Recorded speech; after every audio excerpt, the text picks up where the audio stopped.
ladies and gentlemen, welcome back to the Wrestling for Life Network. Welcome to another live stream. Welcome to Feel Good Fridays as we bring you Smackdown, the go-home show for Saturday Main Event, which is tomorrow. We will be here live for that one, folks, but it's Friday. We got the week done. The weekend is upon us, and we got Smackdown to get into. Get in that chat, blow it up, hit all the buttons, be a part of the show, be a part of the family, be a part of the fun, and let's go.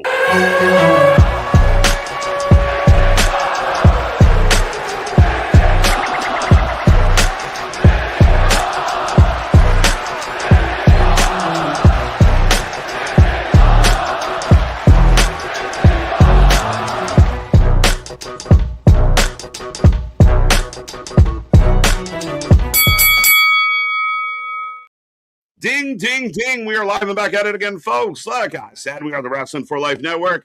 This is another live stream as we bring you Smackdown tonight. Looking forward to it. Lots to talk about right out of the gate. We got some big news, some breaking news affecting the shows coming up, affecting belts. We're going to talk about it. Me and that pretty face got you for the next couple hours. So blow up that chat. Don't be quiet. Don't be shy. We want to see triple digits hanging out with us every single night. So go get your friends. Bring them to the family. We're going to have a good one with this one. But if you don't know who we are, I'm Mr. Every Night, KJ White, the Iron Man of YouTube. That is Big Nick. Ladies and gentlemen, boys and girls, children of all ages, the Wrestling for Life Network proudly brings you its tag stream champions of the world, the Every Night Delight, KJ White. I am Big Nick. And yes, we're on SmackDown week 2 of the reign of CM Punk. But should we address the mob? Hello? Did we lose? Did I lose me or did we lose him? Hello, hello, hello. Uh-oh. Let's see. Can you hear me now? Is Nick back with us, folks? Can you hear me? Can I hear you? I can hear you. Okay. Can you see me now? I can, yes. I think there was Fair a bit enough. of a... We buffered there for a minute, so I thought my joke didn't land when I was saying, should we address the mommy in the room of the news about Rhea Ripley? Yeah, it looks like you just snagged for a second, so hopefully we're good to go, folks.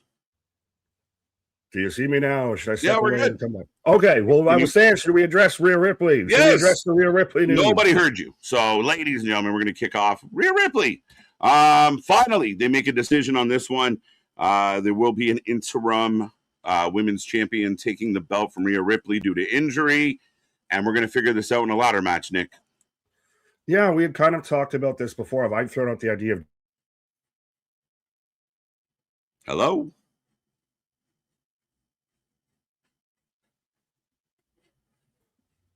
Oh, maybe I'm freezing. Fair enough. Hello? No, listen. Anyway, somebody let us know in the chat who's freezing out here. Yeah, I think we got a heat wave in the summer, but it seems like somebody's freezing. Right.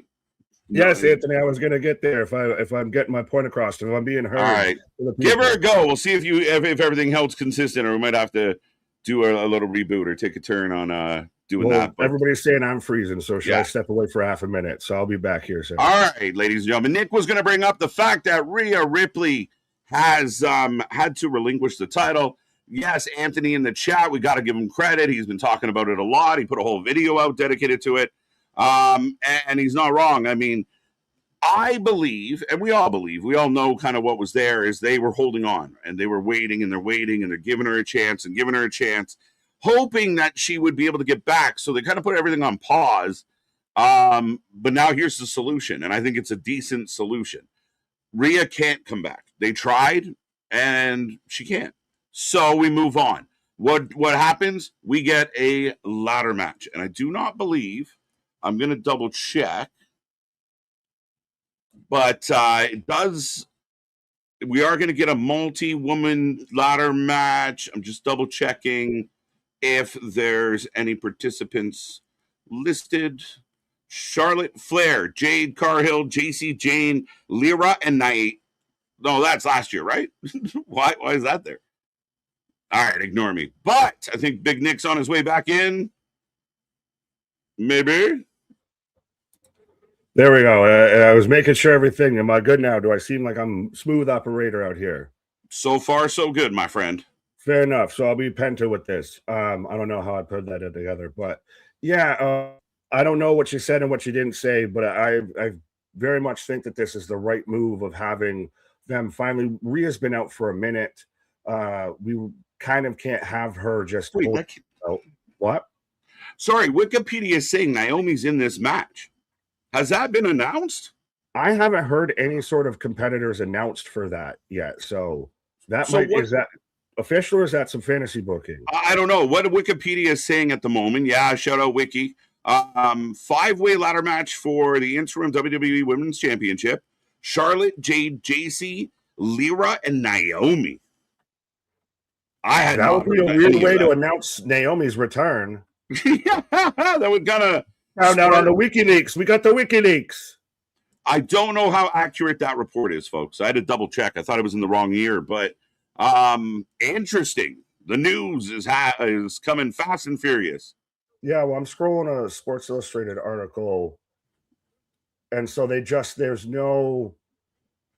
scrolled through a Sports Illustrated article from 2 minutes ago, and they didn't mention anybody outside of potential, like a Chelsea Green or a Nia Jax or somebody could get thrown in there kind of thing. Of that there's no official name listed. Like Anthony might be onto something saying that they have to qualify for the match. You might start seeing those matches kind of happen. Yeah, I would believe so. So maybe they just listed some, I don't know, potential people stepping in. I don't know. But yeah, finally they made the decision. Rhea can't go. 5-woman ladder match is a pretty good way to appease the fans. And again, we'll see what happens, but it will be interim. So when Rhea is healthy, which from what I understand is she's close, she's just not SummerSlam close.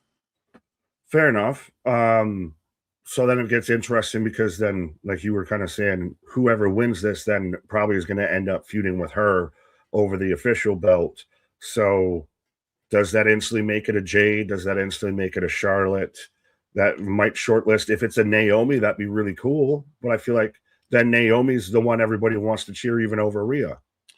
Yeah, I mean, it would be a very interesting matchup if Naomi is to make the return, win it, and then she has the belt. It'd be very intriguing to see how the fans respond for her and or Rhea, right? So yeah, Rhea's going to be out for a little bit more. Rehab hasn't done its trick quite yet, but from what I understand is she's not that far away.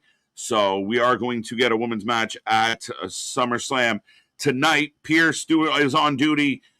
Nick Aldis going to have a segment with I almost said Drew, but it's not Drew, it's Gunther. So this shall be interesting. Now we're going to address the elephant in the room. Well, the Austrian in the room, very much. It seems like we're going to almost 100% confirm get the match between Aldis and Gunther at SummerSlam. This has been a great build to this whole story. I'm excited for this match. And it's going to be really interesting to see how they set up with all this getting into the match and everything like that. Does Pierce make it an official? How do you put the genie back in the bottle once he's not the GM and he's an in-ring competitor? But we get to see Nick Aldis wrestle again. And I'm fairly certain that's the way they're going with this. If they're going to have the whole segment of him calling him out after getting choked out and attacked and everything, he can't keep getting away with this. No, I mean, this has been long brewing. We actually thought it was going to be Gunther and Drew. So, not Gunther and Drew, Aldis and Drew, quick pivot. And now we're getting Gunther. So this I like a lot. A lot of people are about to kind of be put on notice as far as Aldis's game goes. He's a big guy. He's still jacked. So he's going to stand face to face with Gunther. This could be really good. I like it. I'm looking forward to it. I'd like it to be official tonight. And that might be where we're going to, because do you think that they had the ladder match? Now they had this match. We got to start moving these tickets out here. That ticket talk's been getting kind of hot. Yeah, the ticket talk's getting very interesting. And it's, the numbers are the numbers. It doesn't matter what your favorite company is. The numbers are the numbers. And these ones don't feel so good right now. Ultimately, we're looking at 7 matches so far. You add Over that one, nights. you have 8. There's still got to be a few more things to slide in here, for sure. But I'm thinking we're getting 7. Well, you've got Gable, Penta. There's that on there, right? Yep, that's on there. Okay. Seth Roman, Oba Lesnar, Liv, Io Sky, Penta Gable, Punk Rhodes. Then a 6-man tag match. Bloodline versus the Vision. LA Knight, Solo, and Royce, my bad. And then the 5-woman ladder match. So there we go. So yeah, I mean, I still think there's things to come. I don't know if Tom Brady slapping Logan Paul means anything. What? So Fan Fest, Tom Brady slapped Logan Paul across the face. So that's kind of going around today. Why are they trying to make me like Tom Brady? Right? So people are wondering if this leads to like an angle at like a SummerSlam or such. They thought maybe at Mania Brady was going to get involved because this him and Logan thing has been going for a while. Well, they thought because of Vegas, because he's part owner of the Raiders. I don't see the connection to Minnesota. I don't think Tom Brady would be well received in Minnesota. Right. Here comes Tom Brady, hometown hero. Yeah, I could see something more with like the U.S. title. What does Baron Corbin get involved, and do we get, say, Trick, Corbin, Carmelo for the U.S. title? Yeah, very much so. Corbin's in that mix now for sure, and that's where some of the new signings and the new faces, and I really you wonder how they're all going to fit, and you wonder where they're all going to fall. Corbin definitely jumped right into that conversation with the U.S. title. So do we get something like a fatal 4-way for the U.S. title? Or how does this work out? Corbin is back. What impact will he have on the show tonight? Lots of questions, man. Lots of questions. And very few matches announced. I think the only match that I've seen officially announced is Tala Tonga versus Finn Balor. That's right there. Finn, Tama, or Tala. We knew that was coming last week. We're gonna get a segment with Punk and Rhodes, as we should. Beavis and Butthead. I'm gonna try and make that conversion because I think that's hilarious. And then again, Aldis and Gunther. So not a whole lot given away for tonight's show as we set up. Don't forget, tomorrow we are back for Saturday Night Main Event. We're looking forward to this one. Should be a hell of a show. Some interesting stuff, but Saturday Night Main Events are, easy lifting, Nick, in and out real quick. It's going to be a New York love fest. You've got Danhausen out there in MSG. You're going to have Jalen Brunson. You're going to have, it's right by Fanatics Fest that's going on in NYC right now. It's going to be just kind of that house showy, feel good vibe. It's not like I saw people that expected this to be a SummerSlam type of card or have those kind of matches on it, and that's just not going to be the case. No, and I'm pretty okay with that, and I understand kind of what we're dealing with. So I think it's fine. I think what they have advertised for it is solid, fun. Some question marks there. There'll be some stuff with the main event as far as the tag team match goes, how that will look. Danhausen's going to get a God's welcome in New York, so that's going to be good times. Yeah, man, I'm looking forward to it. We will be here live for it. Absolutely. But should we say hi to the peoples out there? Yeah, we're getting deep in this one. Spaz, Ken, and Mega top 3 from last night. That's your super chats, your super stickers, your chat messages, all the stuffs you do, including hitting the reaction buttons. The more stuff you do on the channel, the more points you get. The more points you get, the higher on the board you go. So get in that chat, blow us up, help the world know about the Wrestling for Life Network, and maybe you'll be in the top 3 tomorrow. But Spaz, Ken, Mega, congrats for that. Where do we start tonight? Zach, National Peach Ice Cream Day. I don't even know if I've ever had peach ice cream. No, I feel like most people would have like candied peaches or something like that, like jar peaches with like vanilla ice cream or something like that. Fact. Like peaches are like in a dessert, but I don't know if they're ever like, I don't picture that as an ice cream flavor. Right. Like they're more of a topping for stuff. Yeah, it's an add-on. They're like most fruit when it comes to dessert. It's just additional.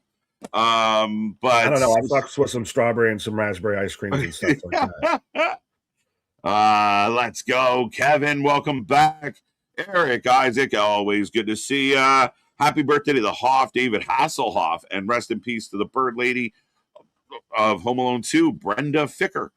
That we didn't know. Lyra's just playing tribute. She's just doing a tribute piece. Right. She's taking the bird lady gimmick to heart. Right. Kevin, run. Yeah, I think T's and P's for sure. And the Hoff has a birthday. That's crazy. He's still going. Don't hassle the Hoff. Right.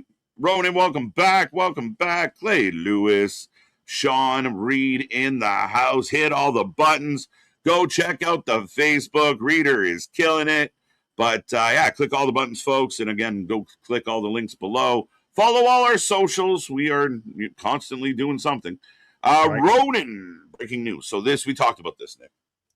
Yeah, well, we tried to, and then the glacial, all the goddamn smoke and poor oxygen just affected my internet out here from y'all peoples up there. Yeah, no shit. Life's been in a sepia tone. I've been living in the notebook for 3 days now. It's crazy. Yeah, like where I live was in the highest level of alert for smoke, and we were like, shit, it got bad. Today was better, which is good news. And T's and P's, thoughts and prayers to everyone out there on both sides of the border who are dealing with fires. I know our southern neighbors, so a lot of them think it's just one side of the border that's on fire. Y'all are on fire too. We didn't start the fire. Yeah, like it shit. was always burning. You're like all this Canadian smoke. I'm like, look at California. Da da da da da. I just said it was you smoking that loud pack. Yeah, it's all my fault. Shit. You smoked them. Ronan, welcome back. Good to see ya.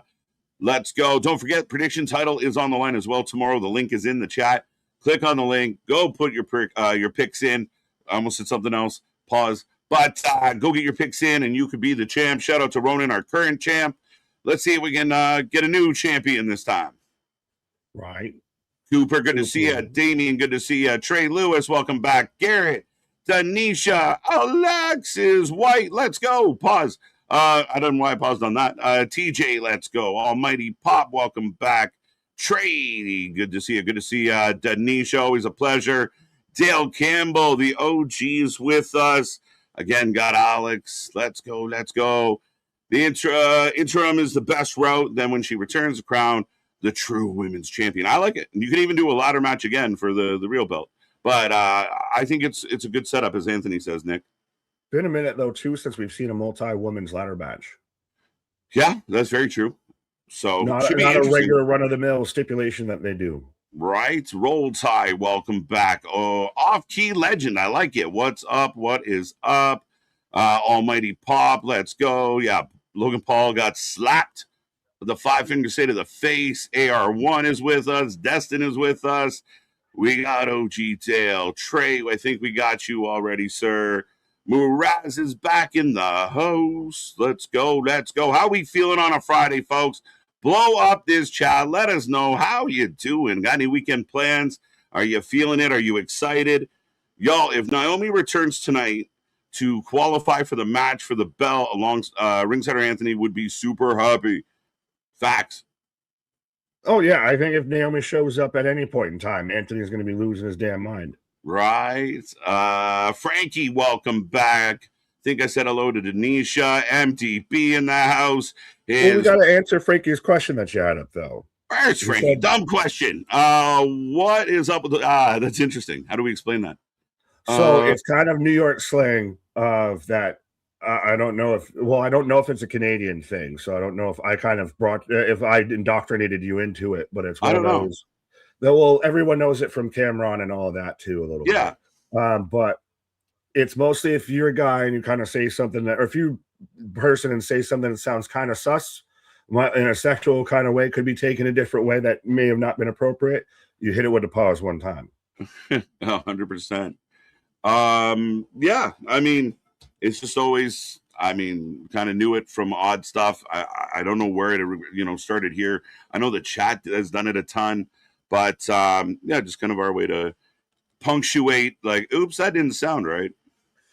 Yeah, it's not as bad as like bro or anything like that. It's one of those, really. Just hold up. You don't take that the wrong way. Right. Peaches and cream. You know what I mean? Peaches and cream. What? Well, Tillamook ice cream is solid. I don't know if that's like a New Englandy kind of brand because I see that in my grocery stores. Absolutely. What are you chuckling out? The chat's, doing chat things. But let's go. Zesty's another one that the chat loves to throw out there. I think Boston kind of started throwing that one around. He might have. Yeah, we might have to give some credit to Boston on that one. Guardian, I'm here as long as my power stays on. Been having bad storms of power going off and on. Well, shout out. Hey, you're choosing to spend your your time with power watching us out here. So right. Jokes. But yeah, fill up that chat, folks. We are about 5.5 minutes away from the start of the show. We're going to be here all night long for all the reaction to all the action. Looking forward to it. Keep the chat busy. Keep it clean. Keep it classy. KJ was the leader of 112. Jesus, the notorious, just please us. Like, what? Let's go. Feels I just good. like this from Bernard of I use phrasing instead of pause. Archer reference. Ah, there you go. There you go. Everyone's got something. Right. You hit it with a Heisman, Nick. Hit him with a Heisman pose. What's up, Nair? GQ Smooth. Rhea Ripley is vacating the women's title. Yes, she's being told that you're champ no more. Yeah, and I got no problem with them trying to give her enough landing. They tried to give her an opportunity to get back. They were uncertain, and she's just not ready. So, I mean, you held out till, as late as you possibly could, and now you make your pivot. And they seem to have this in their back pocket ready to go. Like, all right, if we don't get the thumbs up by this date, we're going to announce this. Like, they felt ready. Well, and how fitting that, I guess, Buddy Murphy's gotten cleared to come back, too, just in time. Buddy Murphy, just got cleared now? What you been doing? Like, where was Peaches and cream? Peaches and cream. That's what he been doing. He been eating that peach ice cream. Where you been? It's crazy. I thought that was a crazy story because, he sprained his ankle 2 years ago. What happened? Jay White. Did they have the Jay White clause? You just go away. How do you report he was cleared? He just got cleared now. What did he have other injuries I'm unaware of? I don't know. No, I haven't really seen any reports to the contrary. But the longest ankle sprain in the history of ankle sprains. Yeah, quite a bit. I like this stuff from Off Key Legend. We have some Stuart Scotts in the chat, always coming up with some zingers. Yeah, we're out here. We're the Sports Center of wrestling. Da da da da da da. Right. Mr. Stormy, prediction for tonight: one major face-to-face confrontation that does not lead to a match, but makes tomorrow's main event look bigger. Number one storyline tonight is Nick Aldis and Gunther. That's pretty big. I mean, Punk and Cody's going to have something to say about that as well. Well, they're going to have some bit of face-to-face with not only their match for SummerSlam getting set up, but also the match. Tag match. Tomorrow, do we see Sami Zayn at all, or is he still on a mental health sabbatical? No, I'd like to see Sammy tonight. I'd like to see Sammy. I'd like to see unhinged Sammy a little. Just unhinged. Yeah, see, Off-Key, you get the point. I think if I was married to Rhea Ripley, I'd take some time coming back, too, of Tony. I don't know what it is, man, of just, I'm good, and then I take 2 steps, and I hear a pop, and it's gone for that day. Right. I think, my doctor's on vacation for 3 months. I can't get a report until then. I'm sorry, man. It's just rough. Keep sending the old X-ray back to him. Yeah, it's still fucked. I don't know. Medical mystery. It's a hard knock life for him. Gunther's going to kick off SmackDown. Interesting. Spaz are dropping 10 bones in the bucket. Add the Odyssey to Obsession, Primate, and Scream 7. Of the 2026 movies, better than Supergirl. Hope you all are good. Saturday Night Main Event.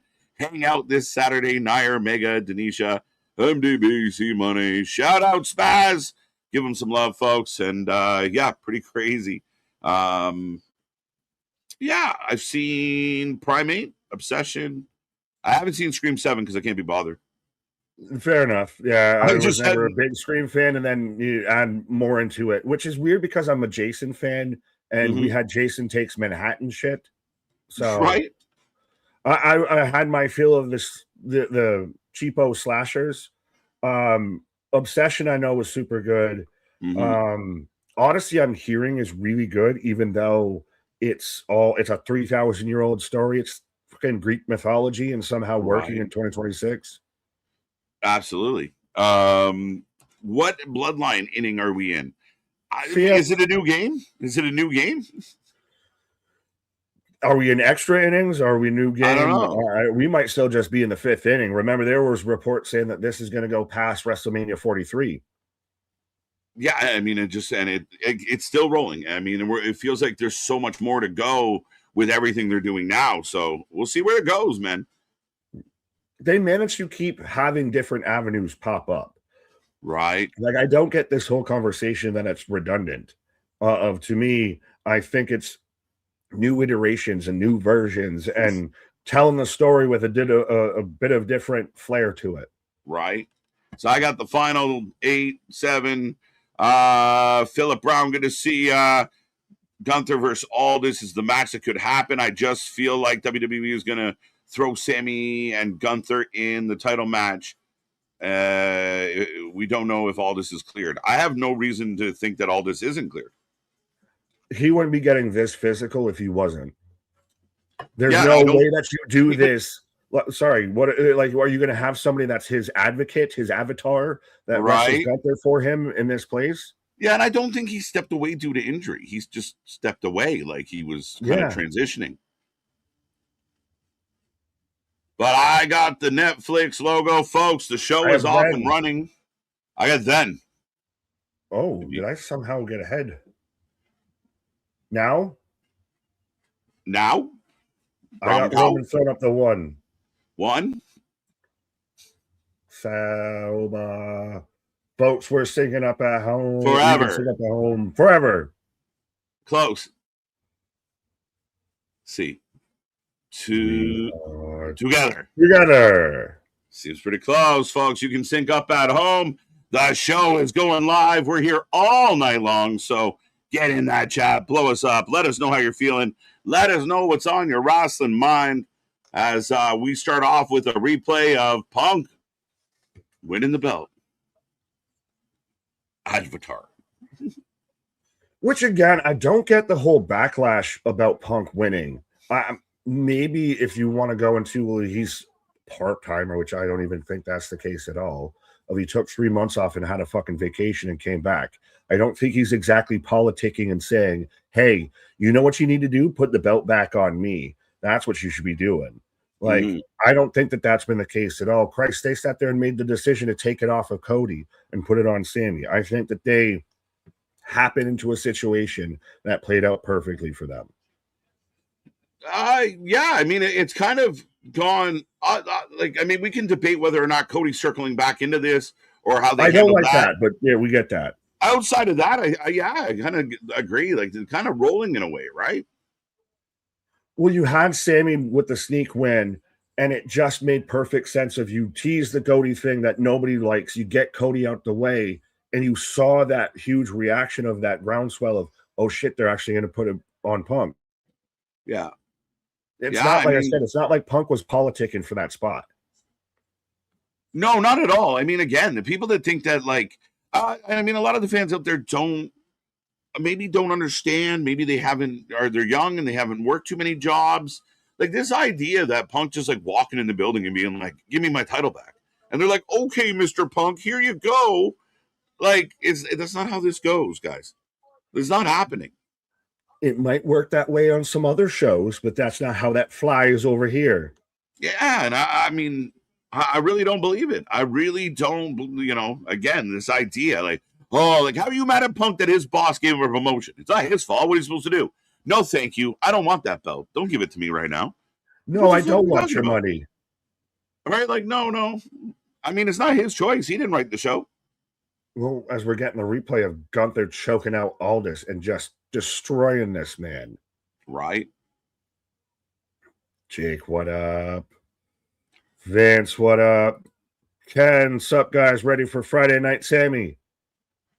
I'm waiting to see Sammy. Oh, I want Sammy angry.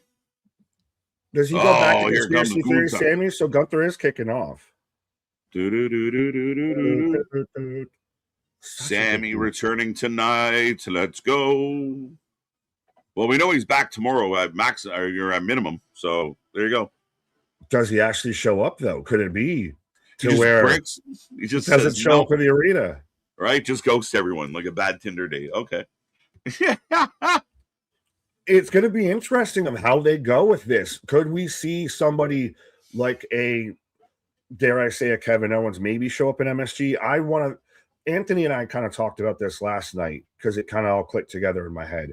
Could we see a Mike Santana tomorrow night, or at least an announcement that he's officially signed with WWE? Because that 715s came and gone. So he might be official like a referee whistle free agent, and you announce that you signed him in MSG. That's a hell of a way to put him over. Yeah, we talked about this on Wednesday, Nick, of as far as like a lot of people out there forgot, like apparently, that Mike Santana was in AEW and it didn't really work out too well for him. He lost his best friend. Yeah. I don't know if he had where did we come up with this rumor that he was even considering it, which seems crazy. We're expecting him to show up sometime soon. Someone in the chat suggested the idea that, he's a New York guy. Would he get a big pop? Maybe. I mean, it's not a terrible shout. I think they just show him in the crowd and announce him in the crowd or something, or a video package. They don't have him get involved in a match or anything. Yeah. Primate was bananas. Let's go. BANANAS, my guy. Let's go. Out of Gunther, as they're in Albany, which is interesting because that's where TNA was last night from its tapings of Albany. So Albany, New York, hot and heavy, the home of wrestling right now. Right. The Schmeats. Let's go. How you know? I don't know. At a commercial break, we got to talk about what they're doing with MJF. But how you know? Because they're fucking it up. They're fucking it up. All of it. Like, not even some of it. Every aspect. All of it. Every aspect. It's been rough. Predictions for Saturday Night Main Event. Nikki B returns. Pac arrives. Santana. Pax arrives. Santana debuts. And they announce Dirty Dom versus Danhausen at SummerSlam. I know it's a lot. I'm selfish. Over the next week or so.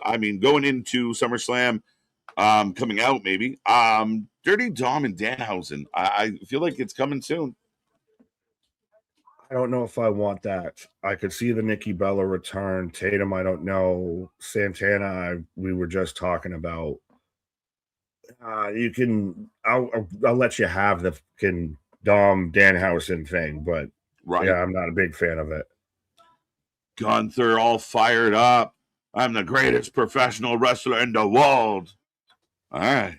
Well, he's got it. Does Gunther need to a refresh and a repolish after everything with the retirement tour, and then he kind of sat around? No, I think. What would you refresh him to? What would you do? No, I'm saying that you got to put the battery back in him. You got to put a bit of a charge back behind him. I think he's been on a roll. I think he's been good. I don't see where. Yeah, again, I think he's been perfectly fine. Again, ebbs and flows, but he's in this stuff with all this. He was just involved in the world title. I don't think he's in reset mode. Maybe, I think he's perfectly rolling. Here comes Pierce. I just noticed Gunther has Career Killer on the side of his Titantron. Oh, that's hilarious.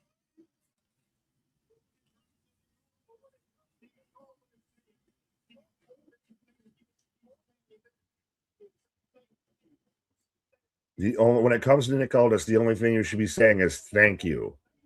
Thank you for saving your job.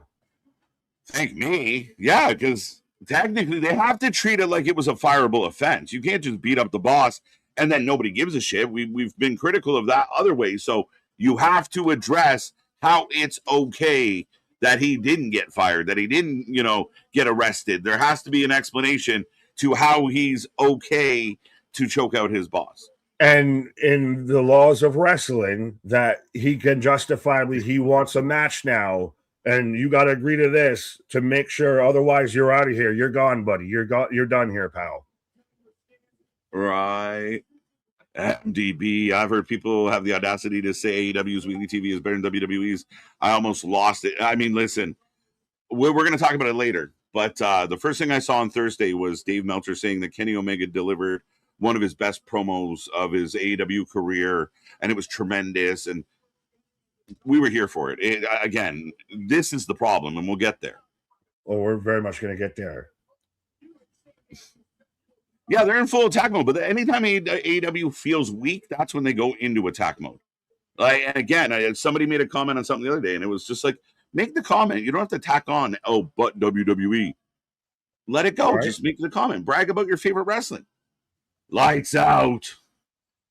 Well, because they're adding a stipulation to the tag match for tomorrow, and I was trying to hear what the stipulation was, because from what I'm getting from Pierce is saying is that it becomes a fatal four-way. Added a stipulation to something. It becomes a fatal four-way if Gunther's team wins. Oh. So here's Cody. Now, remember, Cody and Punk are set to have a segment. So do we get Punk Sammy right out the gate here? Sammy should just run out and haluva him in the aisleway. What are we waiting for? When he does the whoa, ho, ho, he should get kicked. It just out of all the pyro and everything just slides through. Yeah, Goldberg that shit. Kick him. Oh, wait a minute. It's on. It's on, my guy. So what are we going to get, like a match tonight between Gunther and Cody for... You can't even have an advantage in a tag match. Yeah, I don't know that we're going to get that. I'd be a little surprised. What the fuck? Cody. Why did you just yell like that, sir? Cody Rhodes unhinged. Live audio from the Smackdown taping right there. I think that's exactly what he did out there. I'm going to kick your ass on sight.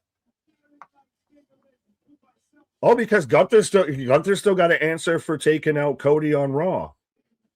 Yep.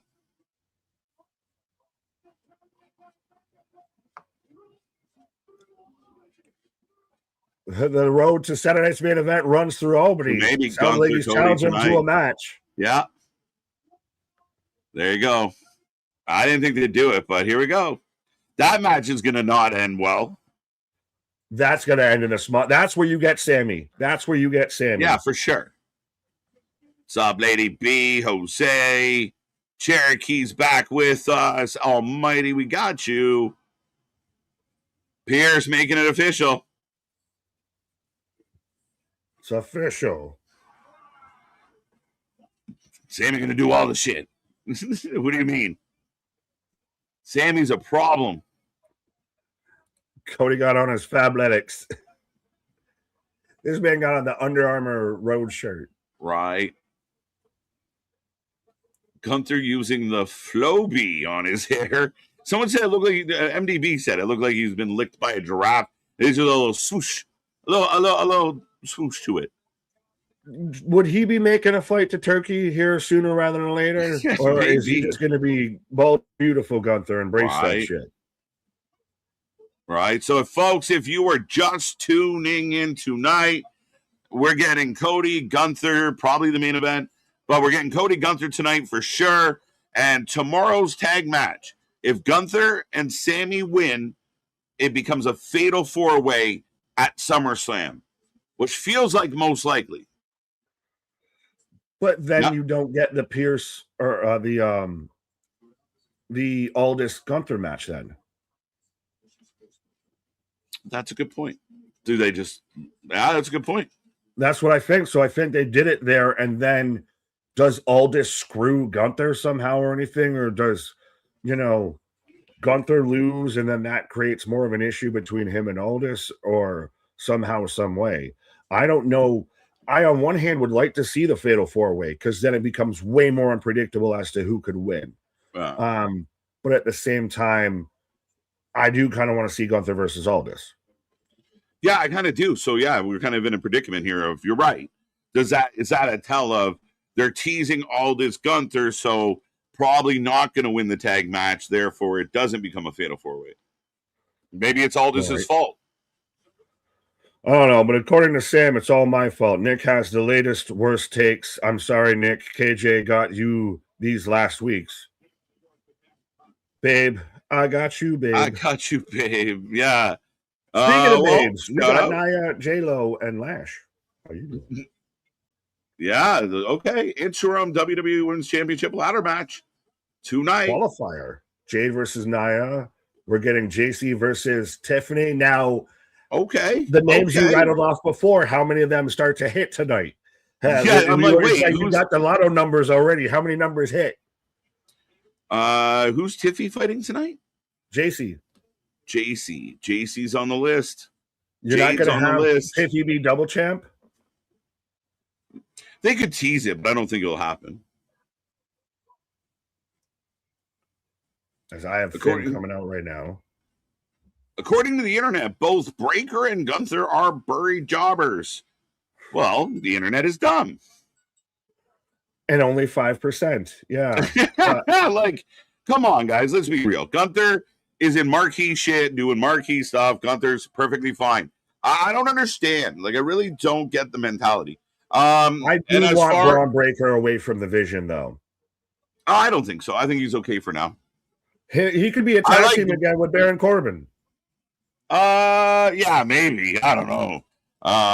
But yeah, no, I think he's perfectly fine. He's got gold on his shoulder right now. He is A-okay. He couldn't just be a singles guy with Heyman. He could be, but I think you got to protect the young guys. And remember, he can't just be, he can't just be in that upper spot right now anyway. So what he's doing in the upper mid card is fine. He's got a title, so we're good with it. I'm good with it anyway. Well, and we've talked, Oba's past him. Oba has completely passed everybody, including tenured staff. It wasn't like and Braun was on the shelf. I know, it doesn't matter, but Braun got injured, so that is a big factor. But Braun blew by everybody, bro. Oba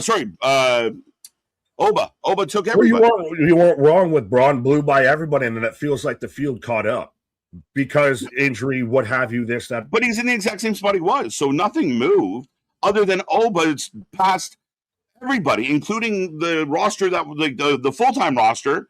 Oba's almost climbed past everybody. Would you say Trick's past Braun? Trick's close. Yeah, Trick might be right there. I can give you that, as Trick is pushing that envelope as far as being super over, for sure. Fair enough. As we're in commercial break right now, Malik, first look, Nia Jax's new look. Yeah. She out there. She's disappearing. She's thinning the whole way through, but still appreciate the curves, my lady. Right. Well, I mean, next week, what she used to have is coming out as her tag team partner. Whoa, now. Like, shit. Good for her. I've seen so many people doing the meme going around though that now is that she's kind of got that like J-Lo look, like they look like they could be baby cousins or something. Right. Sugar-free Nia. What's going on? How you doing? Well, we had a sugar-free Wednesday. Do we want to talk about that? Yeah, let's hit that real quick, and then we'll do I'll need to calm down right after it. So let's go.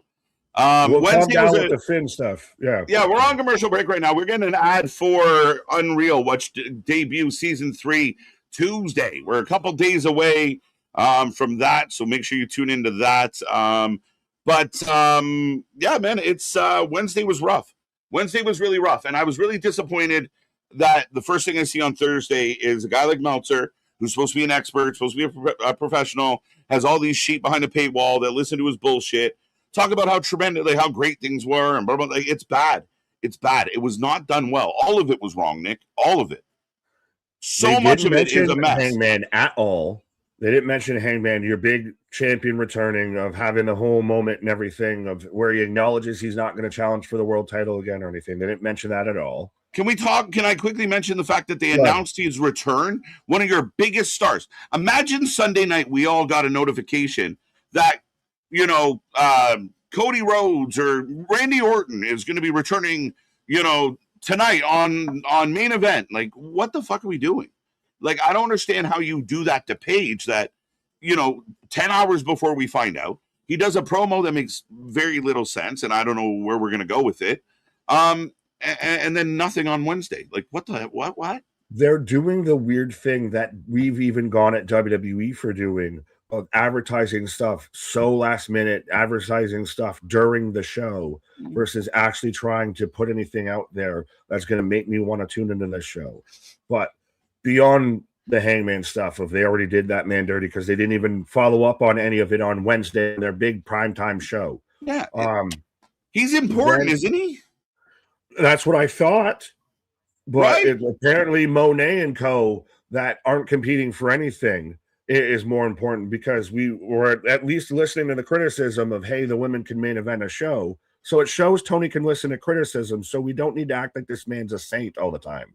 No, not at all. But you actually even had the crowd chanting no at Kevin Knight challenging Kenny Omega for the world title. And they still booked it. Redemption is a pay-per-view that I don't know, respectfully, as a channel that covers everything out there. I don't know if we even need to cover because it seems like they're saying every goddamn thing till All In out there. They feel like they're doing the pay-per-view shows on TV and doing the TV shows on pay-per-view. They're charging you for Dynamite now. $50 for a night of Dynamite. It's bad. Like, and this is what I heard out of Uncle Smelter. Literally, well, you know, they specifically booked this pay-per-view for Kenny Ospreay or Kenny MJF. Wait a minute. Wait. They added a whole PPV to their calendar for that, and now they're not even doing that. Oh, they moved it up. Well, we know them. Why though? Explain some of this to us. Tuna, because Tuna was talking about it and everything. Because Tuna gave it away that it was going to be at the pay-per-view, so they moved it up for Eyes. Why? Just ignore him. Because they thought that everybody hung on Dave's word. That they knew that was going to be the pay-per-view match. Which even then, sell it at the fucking pay-per-view. But AEW shit's predictable anyway, so who gives a fuck? And how many people literally, I mean, again, we talk about the internet is 5% of the fan base. Meltzer's fans are about what? 0.002%? Like, what are we talking about? Who cares? Who the fuck cares?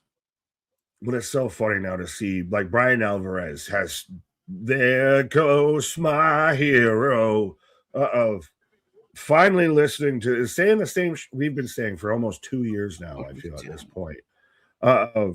And actually pointing out how that show was just a bunch of nothing.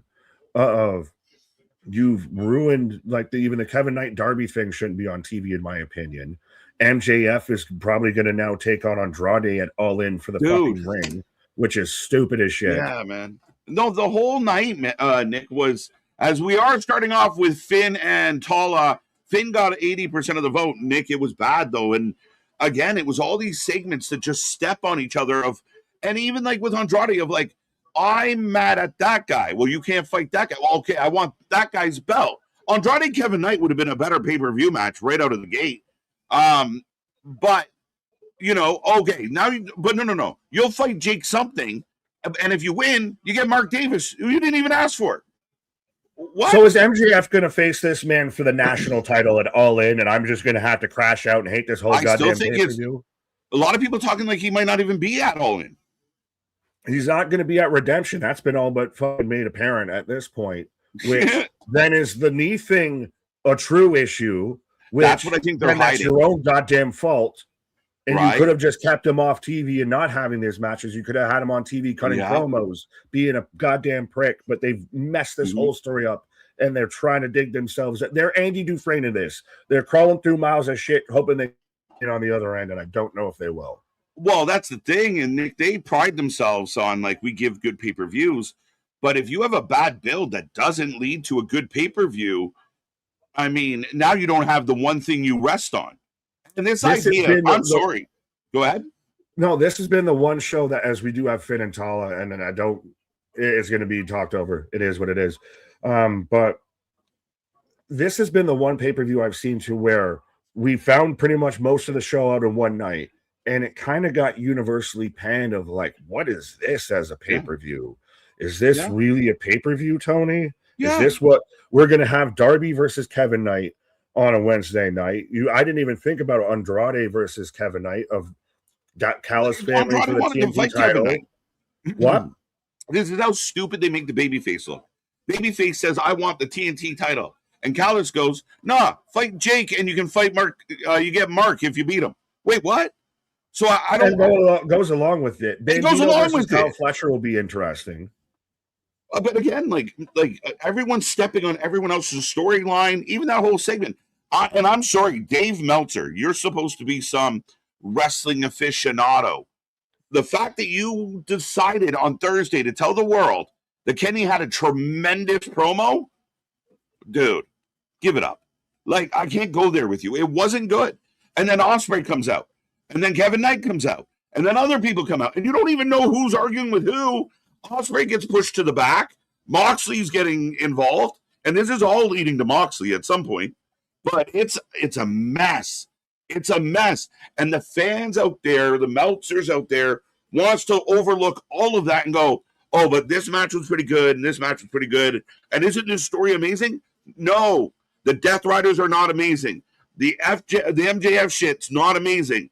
Ospreay is trying to make himself the face of the company, and it feels like Tony and all his friends have jumped on his back and won't let him do it. Well, because now you've got him taking on the guy who actually is still kind of currently the face of the company, and Kenny Omega out there. If he's going to be over like Rover, and he's going to be almost even more over because you don't know how much longer he has left. There was the whole potential that if he lost to MJF, that could have been it, that he might have been on at minimum a part-time schedule. Right. No, I mean, so again, it's Andy Dufresne themselves, and I don't mean to cut you off there, but I want to know your opinion on the whole. We're going to see what Goku versus Vegeta is really like out there. Like, oh my God, did you just say that out there for the Conchito audience? Like, and I love me some Dragon Ball Z like a hit, but that's one of those, oh, you said the quiet part out loud. Right? Yeah, no. Like, all of this is so niche and so inside, and not a lot's explained well, and it's just simple. Like, dude, there really is, like, here's the people involved in the story. This is where we're heading. This is how we get those people there, and it's just, it's a mess. The commentary is brutal. Like, just lost their mind. They're not contributing anything positive at this point. I don't know how people can say that that's amazing wrestling. That is great pro wrestling, and the other companies are garbage. And it's not just WWE. TNA is garbage. GCW, like, they shit on all the wrestling. But we're the AEW, best wrestle, and we don't do sports entertainment, but we're mentioning Dragon Ball Z. Go ahead. Oh, go ahead. No, I was just going to nerd out with his name is Kakarot. It's over 9,000. There you go. I have no idea. But Nick, I want your opinion. The women not on Dynamite at all. No women on the card, and then there's a 6 ladies women's match that starts at 10:02 p.m. and goes till almost 10:20. See, now he snuck it in on the back end as we just came back out of commercial, actually. But this to me, like I said earlier, shows Tony listens to criticism. That Tony actually listens to what people say. Really? I think in a bit of, hey, he bent because there's been so much discourse about the women's division and everything. So you put him in like after hours? Yeah, I was getting there. Okay. He snuck it in because he did it after hours. So I listened, just kind of. And it's also Monet in Boston. So there's a bit of that caveat to it. But I do think that it at least shows that he might be aware of the conversation online. If there's a guy, they do. When it comes to running wrestling, whether it's Triple H or Tony Khan, who might be more aware of the conversation online, it's Tony Khan. Dude, who's more likely to have a burner account out there fucking with people? Tony Khan, for sure. Exactly. So that's why I think that, like, seeing the women in the main event shows that at least he knows what's going on. But that's why I'm saying, what? You couldn't fit it in? You couldn't do it like, You snuck it in the back door, okay? We got to still just sneak it in the back door. But it shows to me that's why when so many people act like AEW can never do no wrong. Oh my God, 5 years strong, and they keep having great show after great show. They've never had a bad show. You're not helping anything. You are hurting more than you're helping. You are enabling. Yeah, 100%. Meltzer wants to help AEW. Wake up next week and be honest. Be honest. That's how you help AEW. There's all this bullshit that everything's wonderful. Tony's going to keep placating to those people. And they need to speak up and go, you know what, tonight wasn't very good. Or I don't understand why, this match with these guys. Like, why is Kevin Knight not just doing TNT champion things? Why is he not just in a storyline? Do you have that's the too many champions conversation. Is Tala's got Finn. Tala's got Finn, but Finn reverse is beautiful. See, this is when a guy like, if Finn works with a guy like Tala because the size difference is so like drastic. Yeah. He works well. He plays the small man well. He's athletic, and these are good matches. And that's what I'm fearful of is, when you do, everyone brags about AEW's match quality. We're getting some not so good match quality in there. And then in addition to that, I told you before we went live, my biggest pop of the night was the Painmaker. And not because how long will the Jerichos be down with me? What the fuck? He thought it was the coolest shit, and he did it in the spotlight, and then he spun out, and it was almost like, hi, kids, I'm Jericho. Like, I laughed so hard as Finn's rocking the jock of Tala. Why is there two refs? Oh, wait, it was Tama. What happened? Where have you been? Nobody throws me like you do. Shotgun drop kick. Okay, my bad, because I had the circle there, so I'm making sure I'm good. Yeah, I think you're good. It was funny because it just looked like you were doing like your graduation picture. You're looking off in the... Fair enough. Because you're like, what's happening here? And then I got just circles, so I'm like, oh no. Finn to the top. Double stomp. Coup de grace.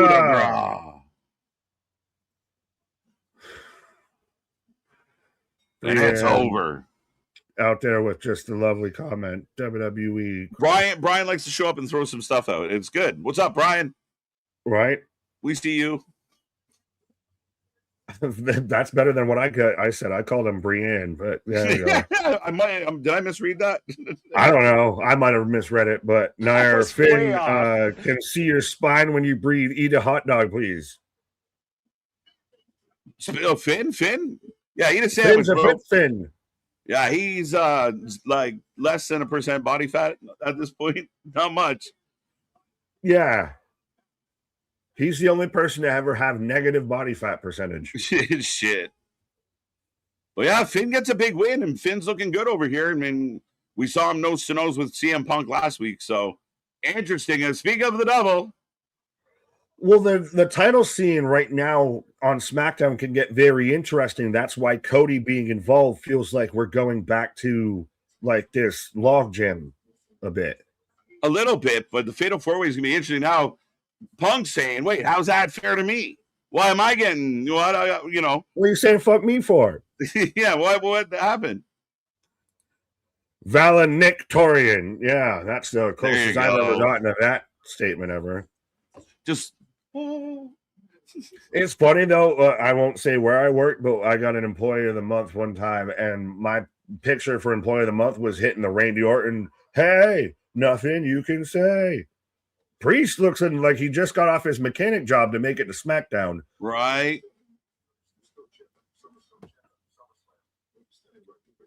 Damian saying, I'll be waiting for you, champ. All the way in Mexico with AAA.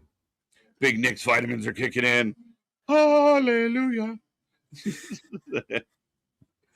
Oh. Who told you you can eat my cookies? My cookies. We need a vitamin sponsor more than anything. That needs to be the first official sponsor of the channel. It's tricky. There's rules. It's tricky. We're a Canadian-based company. Yeah. So it's just about where everything lands. So, we're almost there.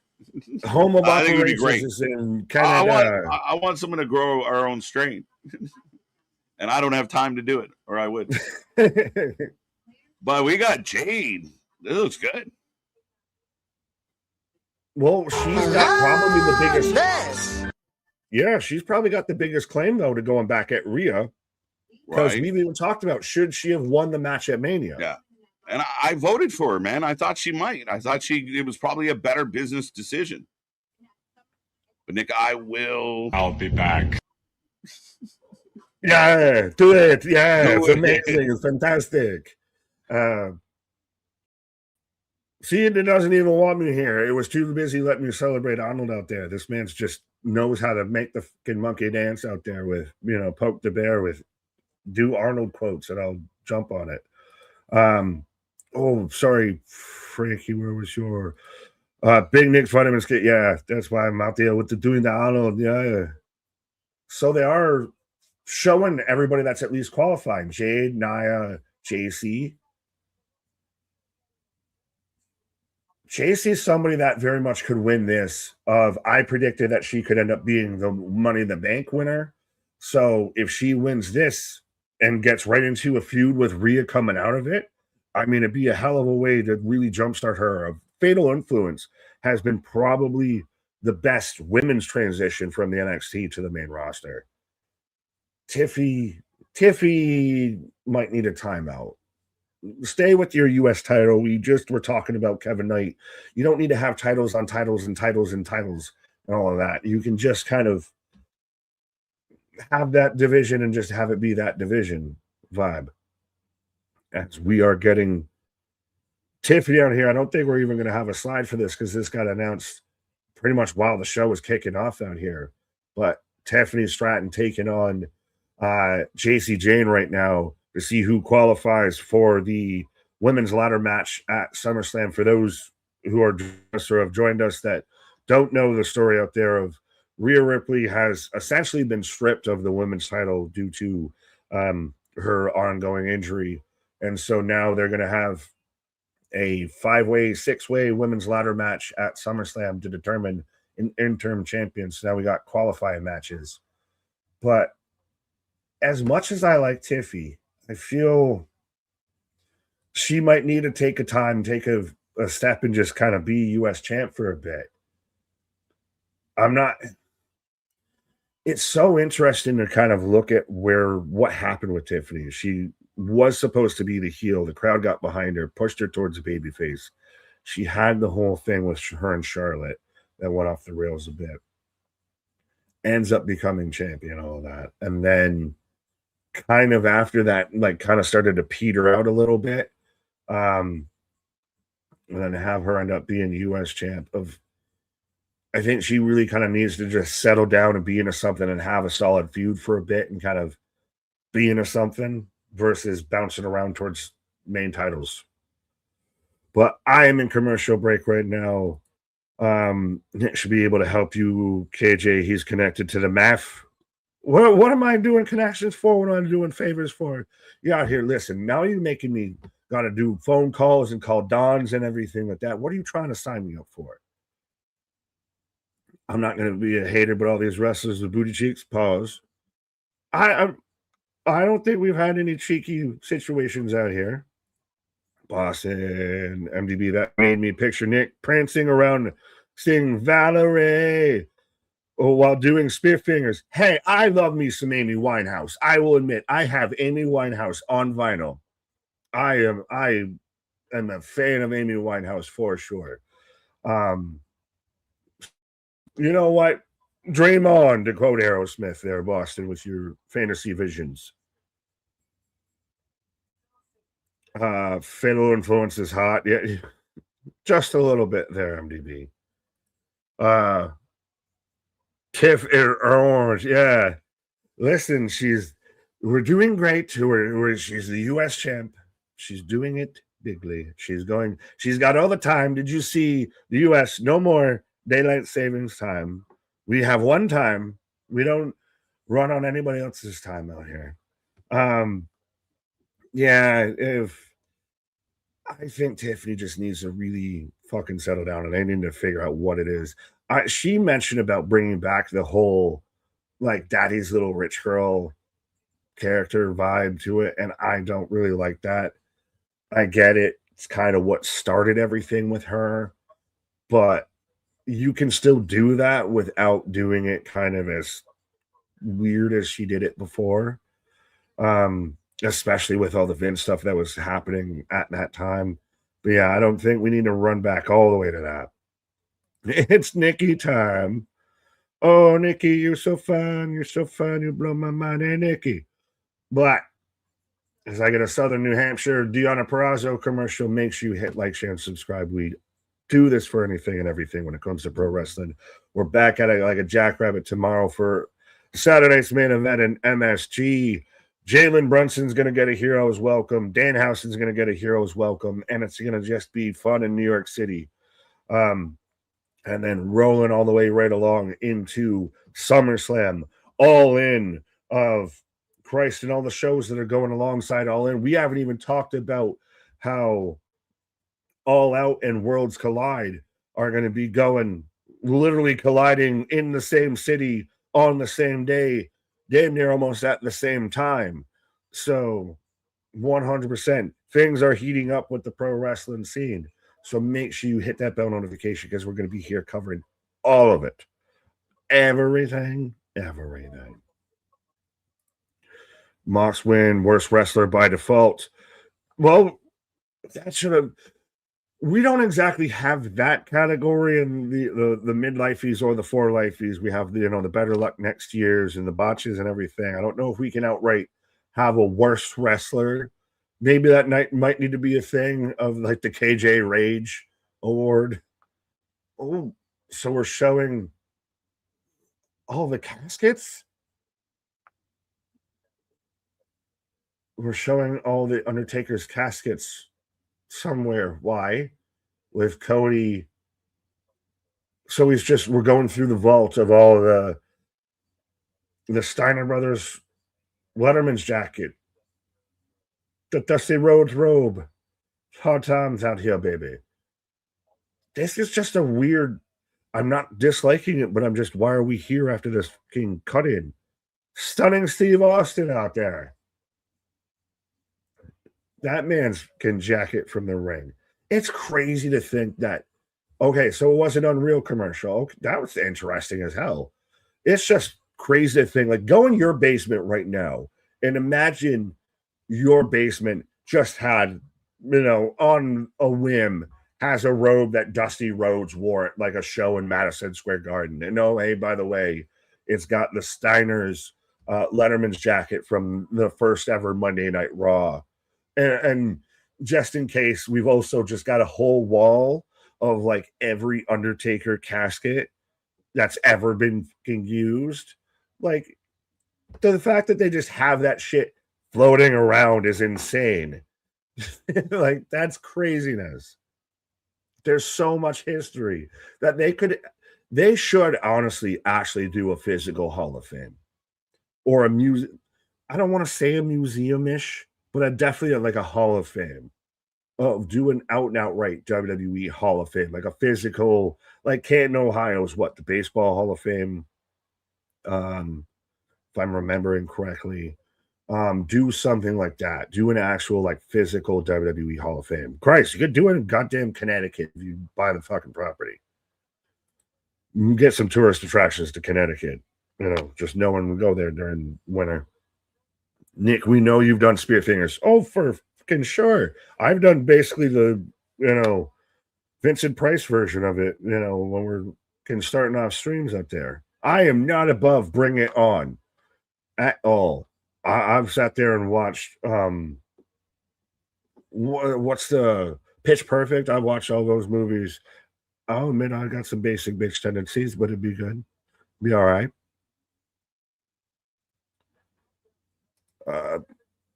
Nick is mad entertaining. Well, thank you. I'll try, as I got JC Jane out here. So, folks, let me know who you got for this match, whether you got JC Jane or Tiffany, of who's going to advance to the ladder match, as Tiffany already taken out the rest of. I think that, yes, yum yums on yum yums on yum yums. I think the numbers game is going to play an advantage because we haven't had the bell ring, so no DQ yet. Oh, fuck me. Geekbox, I hope you're listening. Got that as do that as a goddamn reaction video. Christ, you could just do this as a short of, okay, it's at least Paige and Brie coming out, so it makes sense. You get the tag match for Saturday night's main event and everything, which, okay, I thought we had, that's the thumbnail. I forgot we were going to have all the slides for it, but we got the tag match of Fatal Influence versus Brie and Paige tomorrow for the women's tag belts, I thought we were just getting Brie coming out by herself. And oh, I hate Brie Bella's fucking song. Maybe no more BS, AD, AR1, what up? As we get ding ding bell ring right now. But Spaz with a $10 super chat. If McDonald's had hot dogs, then you could walk in with a straight face and say, please supersize my weenie. No, because the supersize doesn't exist anymore in the US. They did the fat cheat code and they just took the supersize and made it large and they just moved every other size. Pretty much. I think like the original small is all but gone. You still get like the child size, and you go to a medium, a large, and then the super size. Now they're just sliding scales out here. AJ Lee is way worse than Moxley. I'll die on that hill. How did you get there, MDB?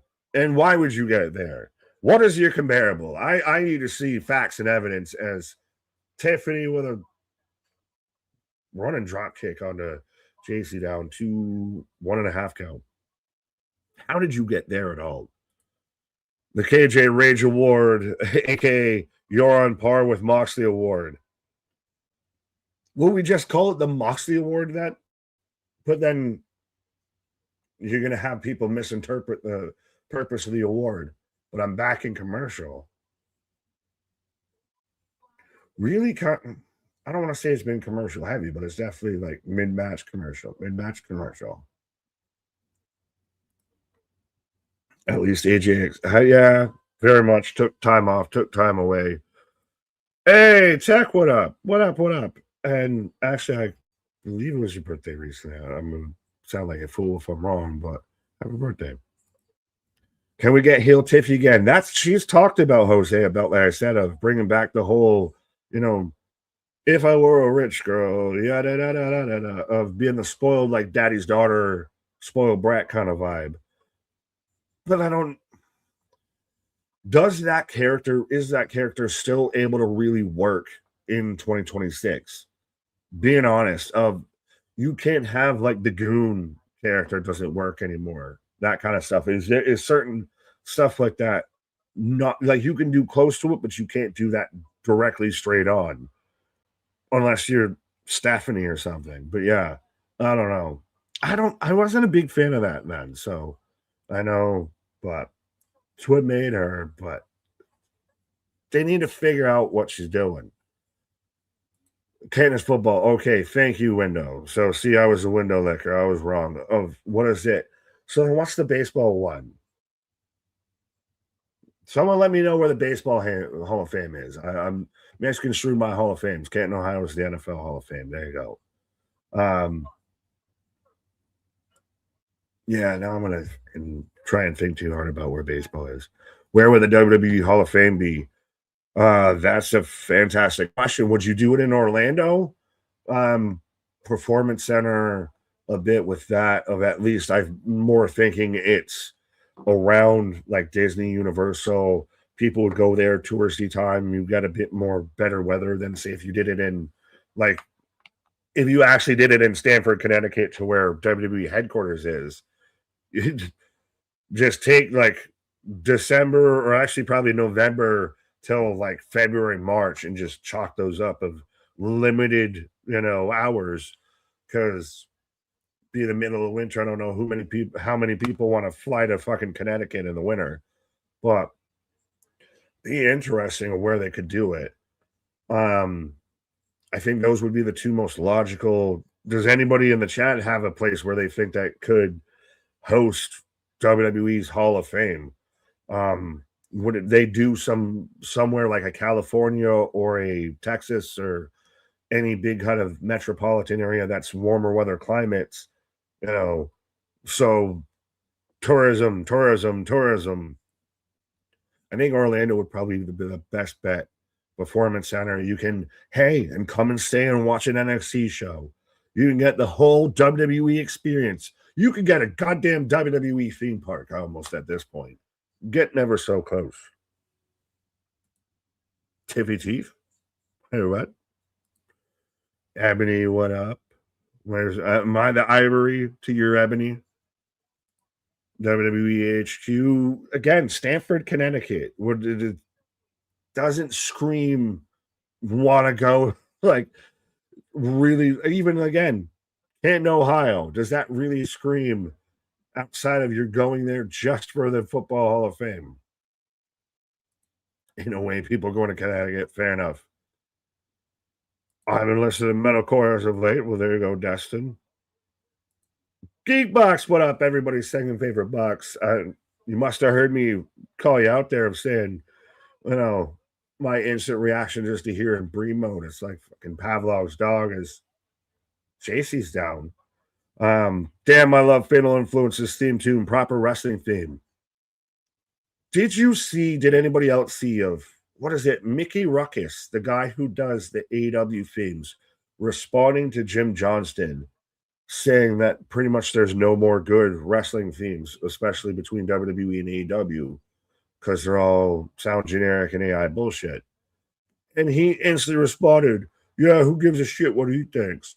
It's like, he's the guy that formed most of our fucking childhoods, and like why we're wrestling fans is because of those kind of theme songs. So I think that I take some, musical advice from a guy who's, been the most notable name in that profession. Just saying. Youngs for Tiffy and Fallon, fair enough. Ask and you shall receive.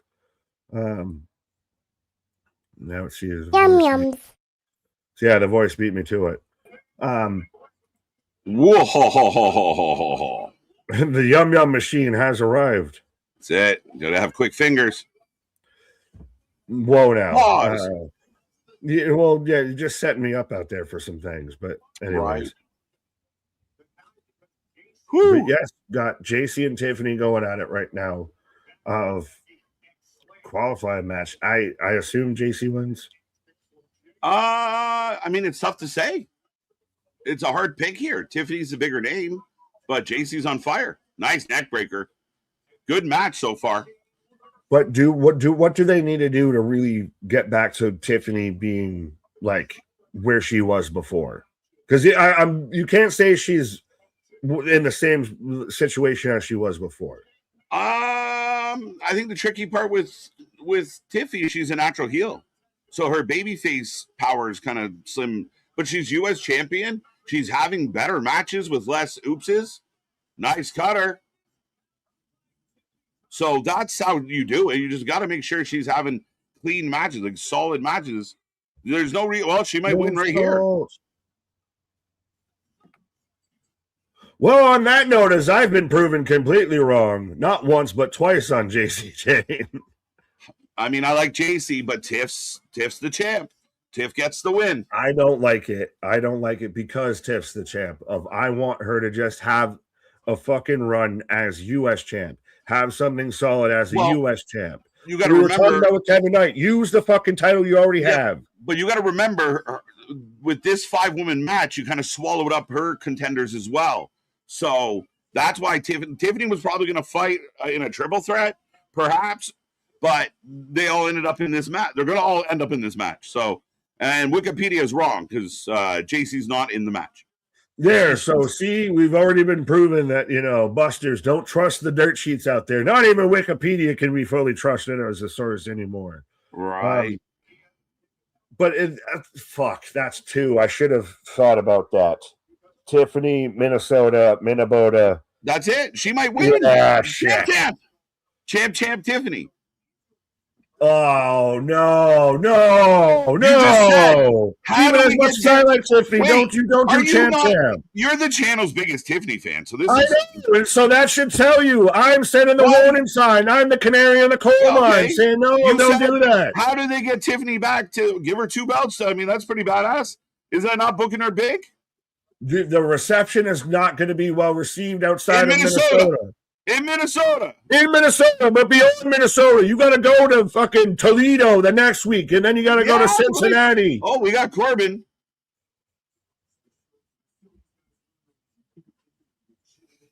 I like this though of the Nomad, Baron Corbin. The Nomad, which Tom Pestock, even outside of Baron Corbin, Follow him just because the He's a man's fun out follow. there sitting there drinking fine whiskeys and cooking steaks and smoking cigars. Right. Corbin package is on the screen right now. I really like though too with this Corbin thing of that they swerved everybody with it. That even he was saying, "Really, this again? Are we? Yeah. Didn't we do this the last time?" No one had this earmarked. Right. Smile while you can. Okay. Enjoy what you have. So basically, they do a little vignette there, a little package where Corbin puts everybody on notice. I'm sick of watching you guys suck, and I'm back to put everybody on blast. And here's Trick answering. Right. So, window lickers letting me know Cooperstown, New York is the Baseball Hall of Fame. Well, no, because so while you were on your pause, we talked about the idea of having an actual physical WWE Hall of Fame because they had the Unreal commercial that showed, like, imagine if you went into your basement and like you've got Dusty's robe from MSG and that's just hanging out there. And then you got like the Letterman jacket from the debut of Raw. That's Carmelo here, and Jackie just walks off.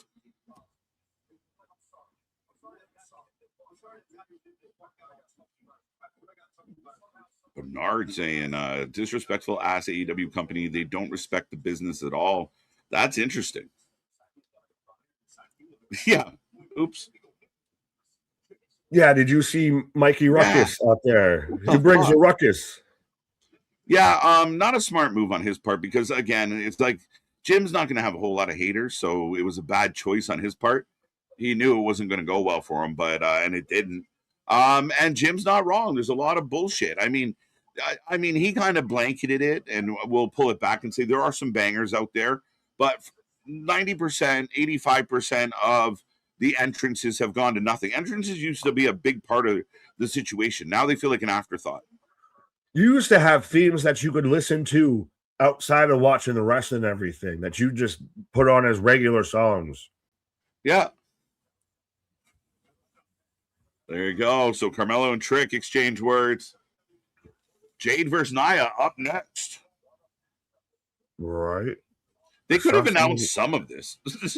Yeah, no, I'm trying to. Somebody sat there and put out in the chat of where all the Hall of Fames were. There we go. MDB, Canton NFL, Cooperstown, MLB, Springfield. Where would you put the actual physical Hall of Fame for the WWE? Probably Stanford, like Connecticut. You would do Connecticut because that was the debate of Connecticut versus Orlando, maybe Performance Center, warmer weather. You got people going down there for touristy shit. Yeah, I don't like that. I don't dislike that at all. Part of me thought maybe closer to New York, kind of get closer to New York City with it, maybe just because New York City's so busy, but the same idea with Florida. But you can have people traveling to Connecticut in the middle of the winter. I know you and I are used to the winter, but the general populace. The Hockey Hall of Fame is in the middle of Toronto, and so no sympathy. That's Canada, though. You just do you not have? Is there anywhere that there isn't a winter in Canada, like an actual snowfall? No, everywhere in Canada. Yeah. See, and chunks of Canada never not get winter. So there you go. Right, we're kind of the opposite around here. Like we're this little nook tucked in the corner that actually gets snow. Us in the central. And then the rest of it just kind of, warm weather, sunshine, and they got to deal with hurricanes and tornadoes and every other crazy shit. Yeah. No, we where I am get kind of like this. We're getting, I believe it's another Unreal ad, by the way. But no, we're lucky we don't get a lot of the major stuff. We're kind of okay with it. Right. But it's the fluctuation. Like we go from minus 30 to plus 45, Celsius, but like 110, 115, it gets hot as shit, humid as hell, but then it also gets freezing in the other months. So you just as you get used to the warmth, you're cold again. It's the up and down that kills me. I'm very over winter at this point in my life. Snowbird ass mentality out there. Yeah, I'm gonna fucking move to Florida. Oh God. Well, maybe not. Well, no, because I mean, New Hampshire's got, we're the leaf keeper tribe out here. We're the place that everybody goes for fall. Y'all are the winter states, the winter places. We're the fall. New England is the fall area. Right. Oh, yeah, New England. I mean, again, I think like where you are, your neck of the woods has very similar weather to our East Coast, right? Where, Yeah, like we're right around you and everything like that. yeah, Like I told you, where I grew up, of literally, yeah, you go across the St. Lawrence River and you go to fucking Brockport. yeah. Brockton, No, Brockville, Brockport, Brockville. Yeah, Brockville. It might have been Brockville. yeah. I guess Fatal Influence won't have the gold just yet. No, they've kind of been held up here. So, Well, you got the tag match at tomorrow. Mm-hmm. Does Nikki show up in that? They're saying Nikki's close to coming back. It could be tomorrow. I'd like to see them beat Paige and Brie. Well, you're going to get the fallout between Paige and Nikki and that whole situation. I think at some point we all assume that that's going to be the case. Do they do it as champs or not champs? I'm almost rather not champs and then let the girls get it and then go. Like let Fatal Influence do something more kind of valuable with it. Fair enough. Well, speaking of getting going though, but I'm going to get and go for a brief minute here, sir. Right, Mr. Old Man Winter. He's Mr. White Christmas. Yells in Fahrenheit. Yeah, right. I'm trying. Let me see. 40 OCS. 104 degrees Fahrenheit.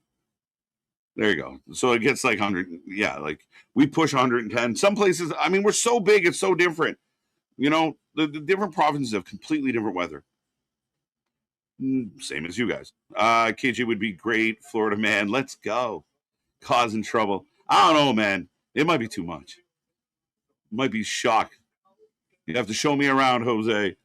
We got to get some new glasses, old man. What Ken say? As we go back to Monday Night Raw, folks. Again, get in that chat, click all the buttons. And we got Pierce and Oba having a chit chat. DK is a money mark, not a boss. It feels that way, Bernard. And he's not gonna beat those charges until he changes his behavior. Because it does feel like Jericho comes up with a silly idea, Jericho gets to do it. Moxley comes up with a silly idea, he gets to do it. It feels like if certain wrestlers don't want to work with certain people, like why are we not talking more? Where's Meltzer and Alvarez and all those experts out there talking about the Hurt Syndicate more? And the fact that they're not going to compete for titles. The fact that we don't even see them on TV. Not one of them, not two of them, not three. None of them. None. Zero. They've had zero impact since coming into the company. They had a failed MJF angle. Why are we not talking more about it? Why are we not talking more about the idea that perhaps MJF's injury was a little hush-hush because Tony didn't want to take the criticism? We saw the outcrying from the fans at the idea that MJF was hurt.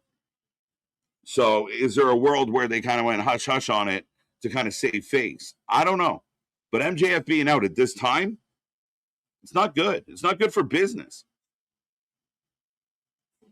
That's wrong. That can't be accurate. As we are still getting a replay of Oba taking out the fake cops. Not good enough. That feels really lazy. I don't love the idea that, Paul got fake cops. Just use security. It's good enough. Security sucks anyway. Yeah, it was not my cup of tea.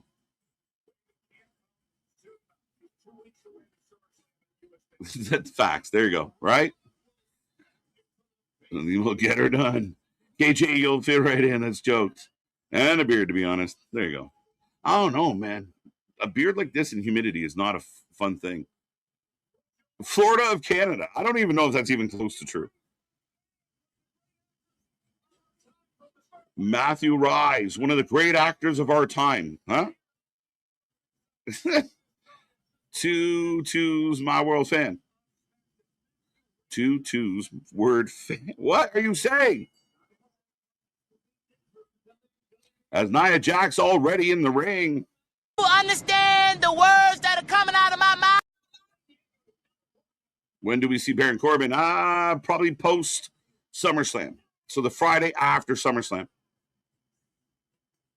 Ken says Aubrey deserves some yum-yums. Nah, get her some sugar cubes and we move on. No. The heat wave spell this weekend. Stay safe, stay hydrated. Make sure you have some high-quality H2O. As a storm is coming, folks. Jade in the building. Just reminded me MDB Aubrey is no, not doing it. I would love to see Paul Heyman manage Jordan Grace. I think that's a great idea, Damon. I think it was you and I that talked about this on Wednesday. The idea that Jordan Grace could use that's one of her biggest, one of the things that she's working on is connecting with the audience, being able to cut that promo without sounding scripted. Maybe being a heel would be a little bit easier, but a mouthpiece would save her a lot of effort. If she could focus on just being a badass and doing what she does best, and someone could talk for her, might be the best case scenario. Right? Paul can call her like the first big thing. Aubrey is the worst ref in history of business. Depends who you ask, but my God, I mean, if refereeing was marked or graded on striking a pose, Aubrey would have it in spades. The problem is that's not what she's supposed to be doing. Brian Oliver has got into it with Dave over Dynamite being bad this week. Listen, I'm going to say this, and I've cracked little jokes at Brian before. I mean, the guy, I always joke that, we're mad at Dave and Brian, and they don't even know we exist. But here's the thing. Brian, over a long while now, has shown that even though him and I might not agree on, some of his takes for NXT or some of the booking decisions, but none of us all are supposed to agree always. But I give him credit because he's willing to come off that line. He's not Dave that just blindly straight ahead, right? Dave Meltzer is completely blinded by all of this, and he is just full steam ahead, no stop, no back down. Everything is just peachy fucking key. Don't believe your eyes. Believe what I tell you. It's crazy. And the fact that anyone pays to be involved in the Observer is baffling. But Alvarez, to his credit, knows where that line is, and he knows there are cliffs that he cannot jump off of with Dave, or it will make him look bad. And I think he does that well. He might have a different preference, but I give him credit for, pushing back on Dave's 2 cents. More of that has to happen. I would love to see Dave as, everything gets thrown out. As Sharuka, come on. Did she take that directly from Soul's locker room? What are we doing? I'm 25 again. No, Charlotte. But this match, as she's got Jade, she's going to Pillmanize Jade's arm. And the baddies save her. Can someone tell Charlotte her shirt is not all the way down? Yum, yum. Does she notice that?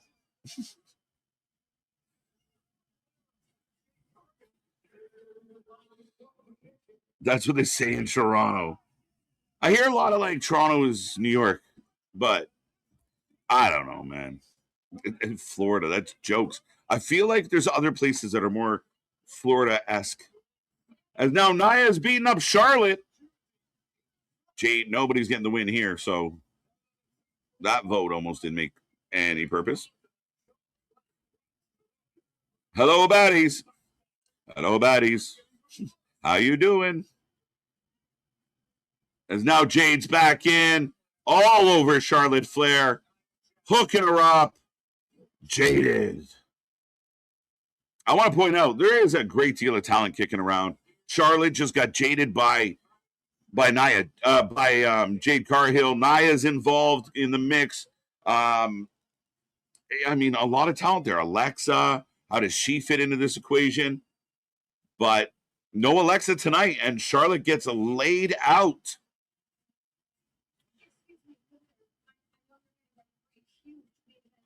When was the last time we saw Nia? Not that long ago, but a little bit ago. 2 months? A month and a half? I feel like she was around doing stuff. Like when Lash first came up. When was that? Was that longer than I think? As Gunther's in the back with Jackie Redmond.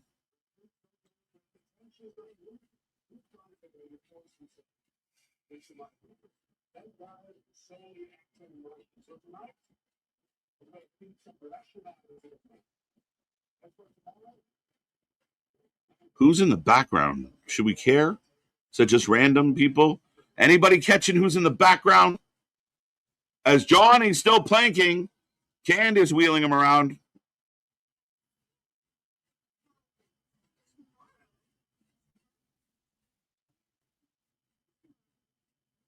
Okay, so Candice talking to Gunther.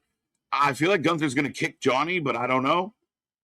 She feels all the basics parts of the rest. Yeah, every bit of it. Every bit of it. But again, let's be fair. The refs are a casualty to everything that goes on in AEW. The refs are insignificant. The refs don't matter. The rules don't matter. And again, I don't mind if that's the case. It's the fact that you're acting like it's not the case. But there's Blake Monroe in the background, jumping Candice. Okay. Blake Monroe, Candice Michelle. Candice Michelle. Candy Wrestling getting beat up. Candy LeRae. Who with no knee pads? Come on now. Johnny planking. And no knee pads. That is upsetting. There's now Blake walking off. Candy down. Johnny still planked. Yeah, a lot. It's a bakery up in here. Nick making names up. I wanted to see the match. That match, though. I guess we're not getting it, Tech. That's crazy. Where we thought we were like, so how does that move forward? How do we fill that spot? Because tonight we're still getting Cody Rhodes versus Gunther. 10 after 9 on the East Coast. I would love to see Sami Zayn, Gunther, and Johnny Gargano and Candice LeRae faction. Close. I mean, something like that could work. Sammy looks like he's going to be working with Johnny unless Johnny planks his way out the door. Maybe. I don't know about Gunther, though. Gunther, to me, feels like a guy who leads the way. I might be a little too toe-steppy with Sammy. Johnny didn't even help his own wife. The planking world record must be super, super important to him. What is he at? Does anyone know how long does AI even know how long has Johnny Gargano been planking on WWE programming? And assuming that he's been planking in between all the planking we see. Who's going to take care of Johnny? Stop, Blake, you glamorous devil. Bernard. Well, are we happy now? Blake Monroe is here. She's here. She's ready. She's doing her thing, working hard. She's on the scene. She looks good. And I don't mind her beating up Candice. Candice hasn't done a lot.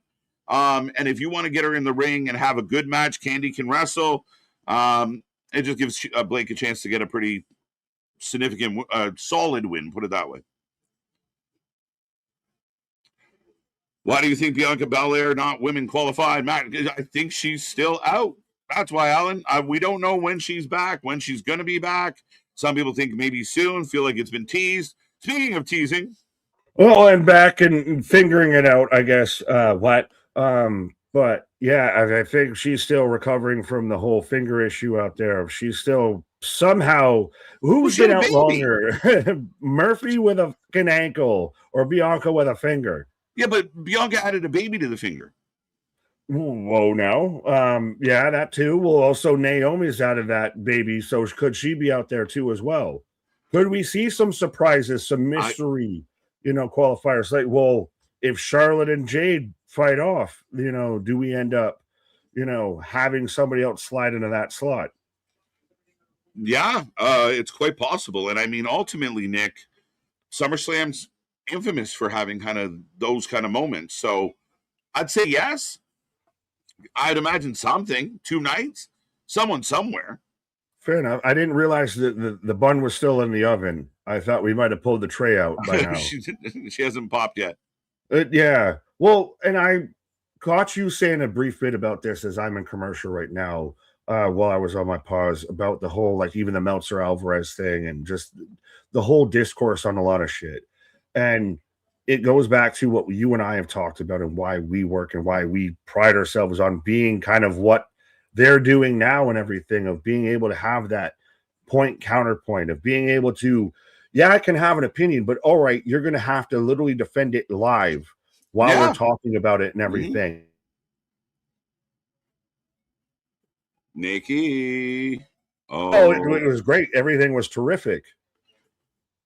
Yeah, no, we lost you there for a second, I think, my guy. So just fair enough. But I was saying how you can't just sit there and say how everything's great, everything's you don't get away with that. Rest on that. You can't rest on your laurels out here.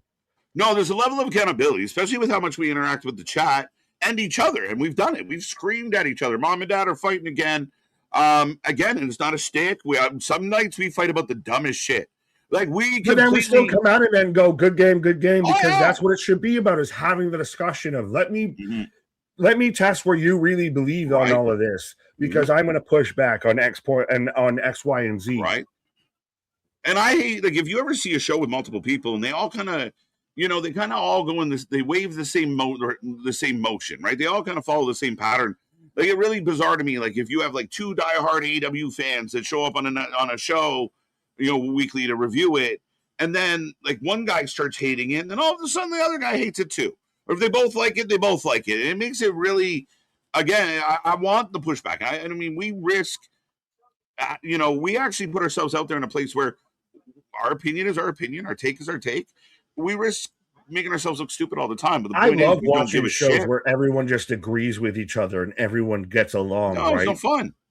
No, you want the discussion. You pay attention to Skip Bayless and Stephen A. Smith and everything because you want first take. You pay attention to Gil's Arena because they sit there and crash out over everything and anything out there. So Jade gets to move on because of the disqualification. That's interesting. Oh, but now you have 5. So do you have like a last woman gauntlet or multi-woman match to see who gets the last spot, or do you do 10 qualifying match? Or no, it'd be 5 qualifying matches. 5, right? So we got a few more to go, and yeah. Blake Monroe is yum yum. Fair enough. G.I. Lash. Tan Hut. G.I. Off of the doobie, reporting for duty. G.I. Lash's jokes. This is my rifle. This is my gun. This is for fighting. This is for fun. That's jokes. Malik out here. Y'all should be funny though. Real podcasting on this chat on this channel. Absolutely. Our shit is real. Our shit is raw. Our shit is authentic. We try. We just making this up as we go along. Well, it's just being honest about everything. Like that's the thing is we were saying before of we don't fake sometimes we fall on our face. Sometimes we have to admit when we die on a hill that just looks foolish or we eat the crow out here. Right. But we stand on business. We still admit, okay, I was wrong, move along. Right? It's the real family. That can't be. The seat upgrade from hashtag Papa John's. Hashtag not sponsored. The Papa John's upgrade. Are they really the real family? Yeah. Why aren't they here with on a Raw for LA Night? Yeah. Right. Because here come the Raiders. Smackdown getting better, bro. Throwing it out there. SmackDown improving. Hairline just upsets me. I mean, let it go, bro. Let it go.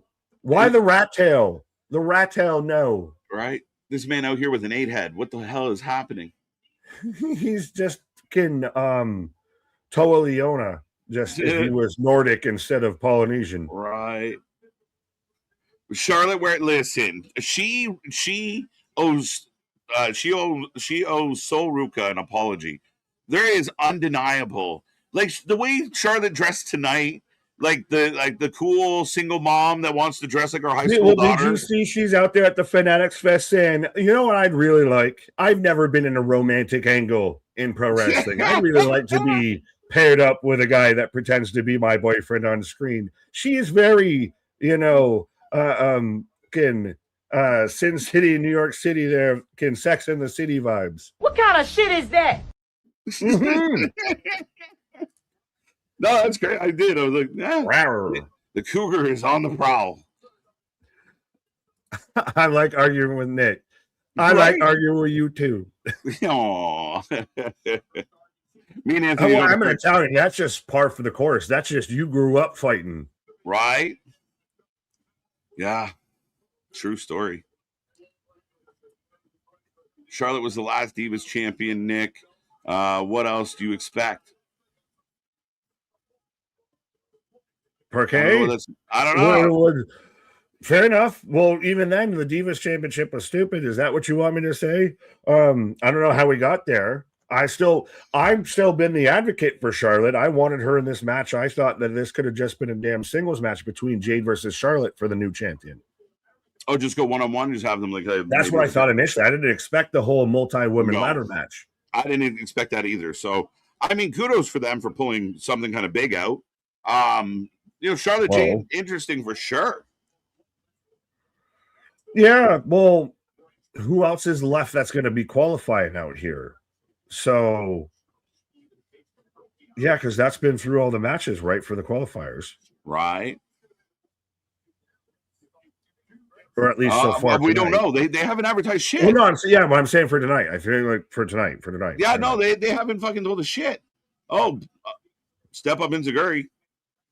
As we do have Fraxium taking on the Viking Raiders out here, which Fraxium, remember when they were the best tag team running away with it, I think 2 years ago for the 4 Lifeys, or maybe last year. And now not even in contention. Not even talked about. And I mean, we've already talked to the criticism about how things went with MCMG. Why not just leave Fraxium in NXT if you're not going to book them? Like, just set them back down. And I mean, again, unless you're going to bring in the Vikings and have matches like this match is good so far. If you're going to use them, great. If not, send them back. They haven't booked any tag teams, though. They haven't booked any tag teams. No, it's been an issue. Other than that's why they released half of them. Did you see the Motor City Machine Guns tweet, the video clip going around to where they're talking about all the contract offers that they got from all these other promotions, and they throw out a mystery promotion. Oh, yeah, Nick, they're just jacking that price up, buddy. Let's go. Well, do we see any of these teams like a New Day, a Motor City, any of these recently released talents show up at All In? If they can, I mean, Tony's going to want to do some big things. I mean, remember when the WWE did Royal Rumble overseas and certain experts said, well, you can't do any spoilers because people are going to know. Well, here we go. I mean, can we have surprises and not ruin them? We'll find out. But they need some. They need something. But are they relying on the quality of matches? It's the Meltzer Showdown. It's the Meltzer Bowl. Even Tony, I mean, that is their staple. But, yeah, man, I think they're going to want more. Like, the fans expect a pop or something. Someone returning at least. Fair. Oh, absolutely. And I love that from MDB. Agreeing with an Italian is just conversation. Right. Yeah, this man's learned it. The wife's learned it I'm not mad. Why are you yelling? I'm not yelling. Trying, empty Spaz. I'm working my way up, buddy. We're trying. We appreciate the love. I miss the War Raiders except Ivar Skullet. Yeah. I mean, again, if they're going to come in and have good matches, that's good shit. J1 Charlotte Flair versus Nia Jax qualifying match next week on SmackDown. Okay. So they're going to run. Okay. So Charlotte and Nia kind of. No, I mean, Nia gets the short end of that stick. And so Charlotte, Nia, you'd imagine Charlotte gets into this. I would assume so. Does Alash get in? Hashtag KJ innuendos. Beautiful. Ivar's hair looks like if Nick cut off his beard and gave it to KJ as a ponytail. Amazing. Only in Turkey. Only in Turkey. Sold out. What was that? Sold out. Sold out.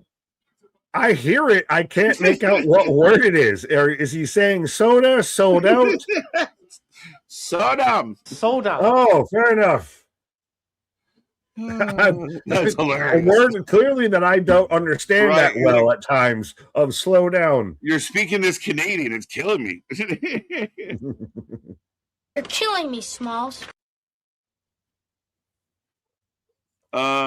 Same with you and Jake. Not the Cody guy though. He sucks. Jokes.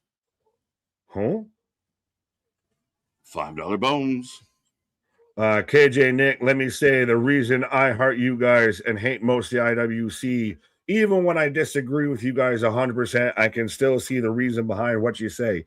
And that's, again, kind of the shit that we've always earmarked on each other, like all of this whole thing about, trust me, you and I have had many wars at this point over like 4 years at this point. Right. Had those conversations of, bro, are you really mad at me when we get off stream and everything? And now it's just, no, good game.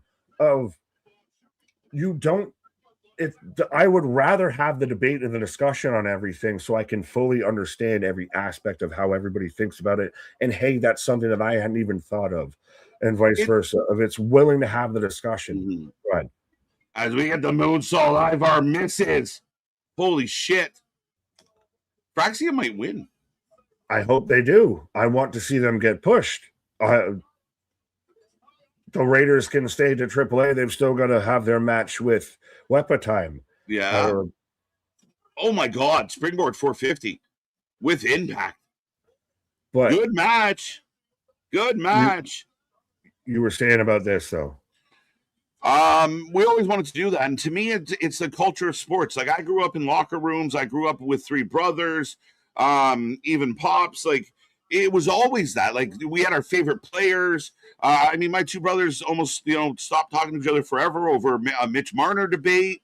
That's a true story. They got in a fight over Mitch Marner, and it didn't go well.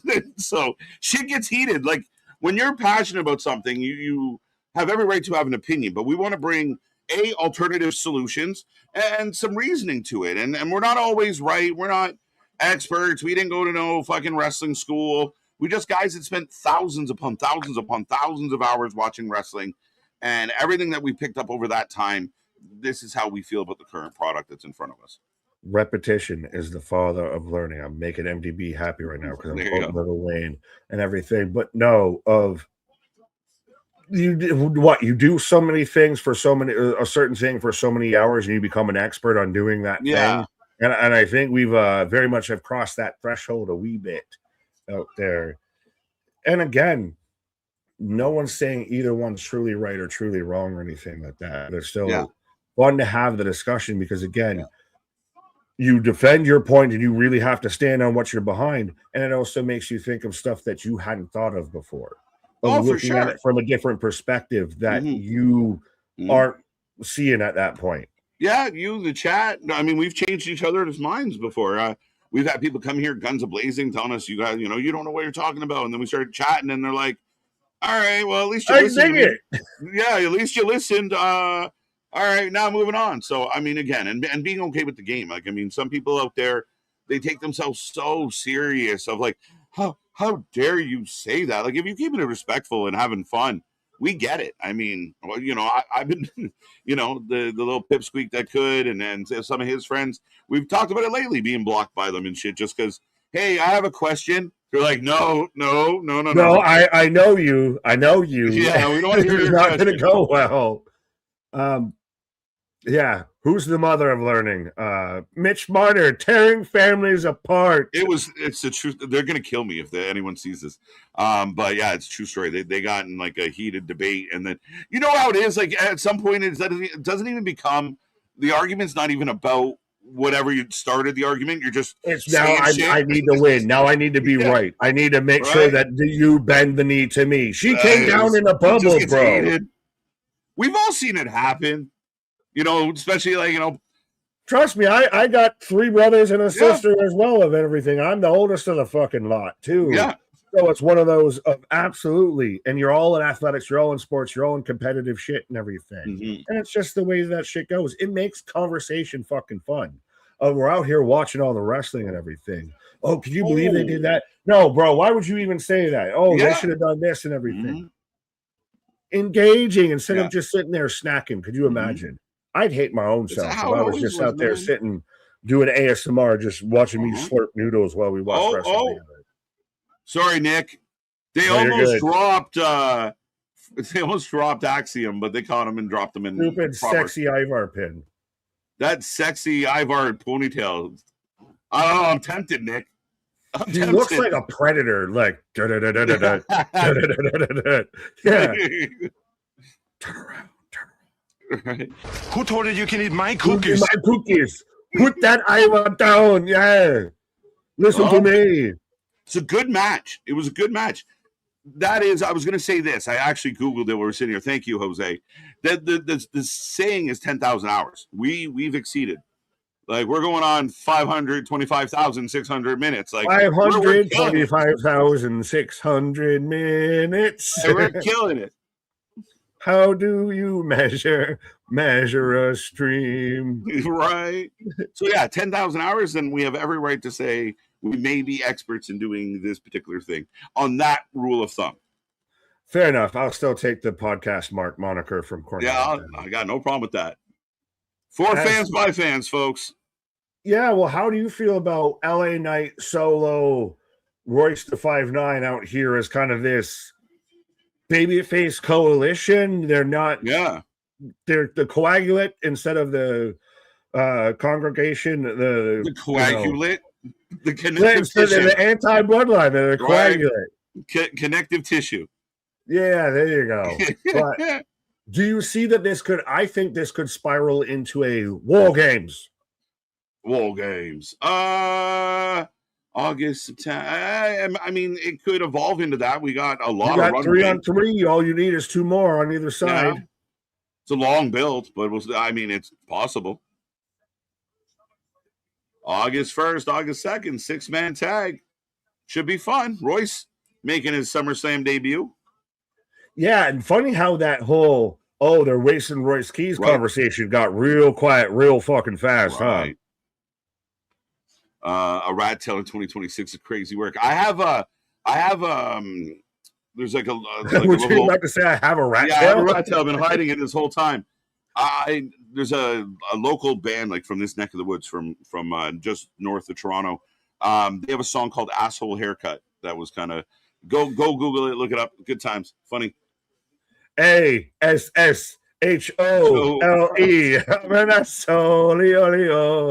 I drive really fast. So I don't know how far we go into that song. People behind me are going insane. Those are some ugly AAA titles. No, AAA titles are actually beautiful. They're vintage. I like them better than the goddamn world title, the fucking Fabergé egg, the Ferrero Rocher title out there. Right. Nick isn't mad, he's passionate. Yes, I'm just speaking in cursive. Right. So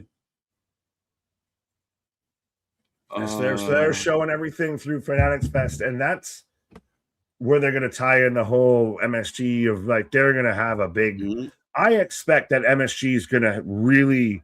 The crowd's going to over surprise a lot of people out there. Right. Yeah. I mean, I think they're going to be big. I think it's New York. They should show up and show out. And I really do think that people are underestimating how much they fell in love with Danhausen over the playoffs. I mean, it just happened. They didn't forget. They just happened. And you're going to get Jalen Brunson out there too. And Anthony, you can really use Jordan Grace in this ladder match. Yeah. Who's been buried of the whole conversation now of TNA title champions all get buried when they go to WWE. Joe Hendry, Jordan Grace. Yeah, Jordan Grace. I mean, this would be a cool spot to get her back into the mix, right? Like You have this open spot, a qualifier, and it's Jordan Grace. Even if Jordan Grace comes out as a surprise and beats somebody to get into the ladder match, it's a good kind of launching point to get her back into things. Right. But Punk and Cody, kind of, I don't know how I feel about you.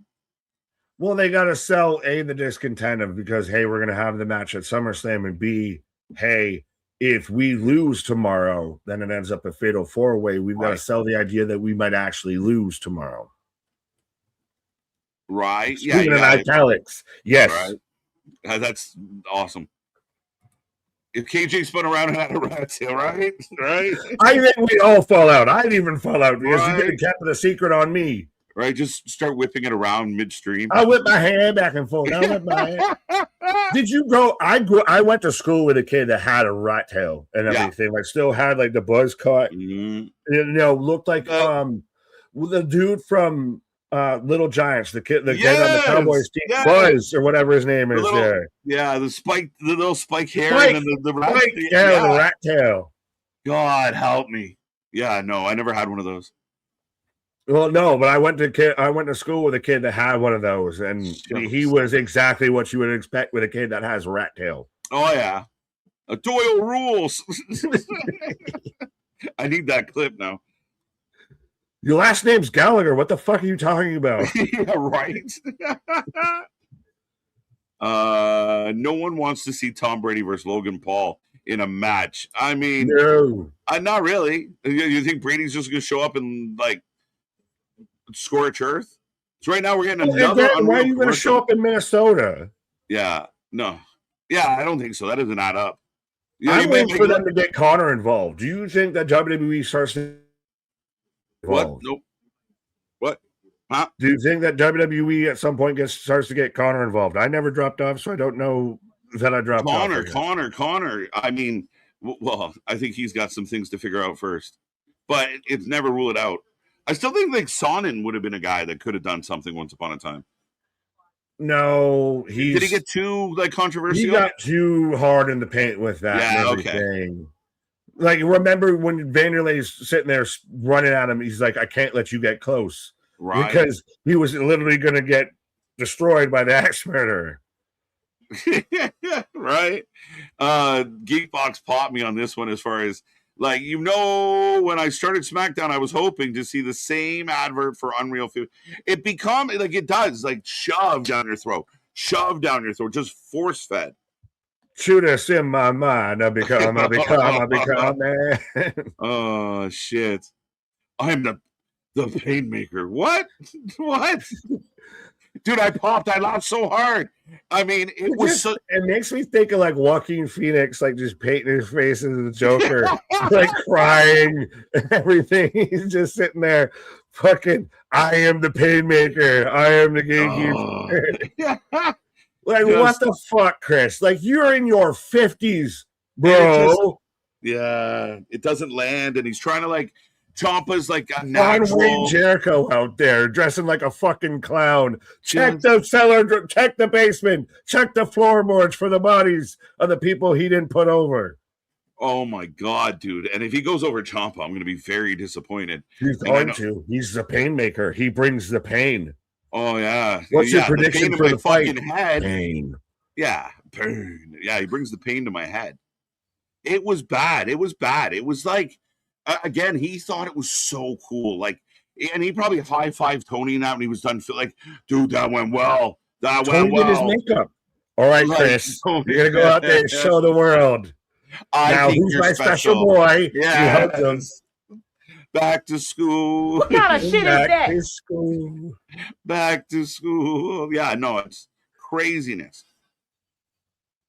It's just that you had to get to that, and that we just had this match at Beach Break. And you know what we need to do? Run it back in a week's time, but Jericho's painted his face this time. Yeah. He looks like, what was it of the Brooklyn Brawlers, like Screwball character when he was like the fucking baseball and everything. Yes. What was the name of the baseball pit? Yeah, but it looks like that kind of shit. He's got the fucking stitching and the lines and everything. Strikeout. It's something stupid. Fuck. Yeah. Chat knows. But it's not, Chris. It's not working anymore, dog. Just go be backstage. Go do something else. It just reeks of try hard. Well, it's just trying. I don't even know if it's try hard. It's more just trying. Strikeout. I don't know. Connor on the shelf for now. Yeah, for sure. Yeah, he's got other things to figure out. Still talk. Yeah, that's true. So you think Jericho sold it as Imagine Sting, but terrible. Imagine Sting, but he's in his mom's basement. Because the fucker comes out with wannabe Sting face paint, a fedora, to Chris Jericho, to Fozzy. Tell me that's not a guy that's waiting for a neck beard to grow in. Oh my God, dude. I laughed so hard. Juggalo face paint, a fedora, Fozzy on the fucking entranceway. Hey, what do you say? It's like the drunk uncle at the cookout that like puts like ash on his face to be funny, and it's not. Like, what are you doing? Drunk uncle on Ash Wednesday. You know, I could have been the fucking quarterback in the fucking Dallas Cowboys. You know that, right? That is so ridiculous. Oh, we live in New York. What the fuck are you talking about? You know, I fucking Raymond fucking could have beat him out. What are you talking about? That's 100% what this is. My dad was fucking Winnipeg Jet or fucking NHL fucking. Right. Yeah. Ever since, listen, I gave Jericho a chance, and I actually think booking him against someone like Ciampa is better for his career. But because it's ending it quicker. It should. Yeah, right? But killing. If anyone out there was like, oh my God, the Painmaker. I'm sorry, y'all. We're not on the same page right now. Like, I'm sorry. Fuck you, lying. I'm sorry. You know that there's somebody that said that, though. Oh, for sure. Spot the Jericho burners, because those are the ones that said that. We asked those people to leave, Nick. What are we doing? We asked them to politely leave. Like, what are we doing? Right? Like, come on. It is bad. It's embarrassingly bad. It's like, he's the one guy that's in on it. He thinks. But see, I don't even feel. I feel worse for Ciampa than I do for Jericho and all of this. Oh, if you want to just be a fucking train wreck, go be a train wreck over there. Go do whatever the fuck you want to do. Don't drag somebody down like Ciampa that's already had to fight up after wins the belt, loses the belt, can't win the belt back, and everything has already been on an uphill climb, and then gets handed this. Yeah. When he's been a fucking stud out there. Right. Had some of the best matches of 2025 and 2026, or when he's shown up out there. His theme song's fucking killer and everything. The whole presentation. Don't drag Ciampa down with your bullshit, Chris. Well, listen, I have my criticisms of the guy, but the idea that Chris Jericho was gonna go over Ricochet blows my mind in 2026. That you didn't use. Yeah, I can almost have that. They both suck. But that seems so like. I mean, based on where we're really not. It should be there, but I get you. I'm a little like I just struggle with some of the decision making, right? Like, but ultimately, we are getting a rundown of Saturday Night Main Event. I'll be right back in a moment. You're good, sir. As KJ taking a brief pause for the cause, as we got about 15 minutes left, I believe, in the show. It's been nice on these Fridays without the 3 hours here. The 3-hour tour, I think, tonight might have been an overextension a wee bit. I mean, the Painmaker hurts my eyes with his appearance, so it works. I mean, in the literal definition, he does bring the pain. I bring the pain. I'll go to the brain. Seth going to get jumped next week. By the Bloodline, maybe, but the rest of the Bloodline's got to deal with LA, Solo, and Royce. So if they jump Seth, then they get jumped by everybody else. And then where do you go from that? Does Roman show up at some? Maybe is that the closing thing? No, because that's still too soon for SummerSlam, I feel. As Deadhouse didn't getting interrupted by Jackie Redmond, as we've still got the cloning machine, we've got the experiments, but we don't have do we still have the cadaver in the corner out there that now that Big Bill's been announced that he's going to be showing up at some point? Do we still have somebody under the cloth out here? The stain maker. What? Dan Housen. Jump, crisscross to make you. Jump. Cross is somebody that needs to fucking come back. Oh, we have a bird cage with a stuffed cat in it. That is a stuffed, yeah. Yeah, how is this cat going to help you win? So we're acting like the stuffed animal is a live cat. Do we get the monster? I'm still waiting to see if the monster is even around. Oh, we've got a spooner from the computer.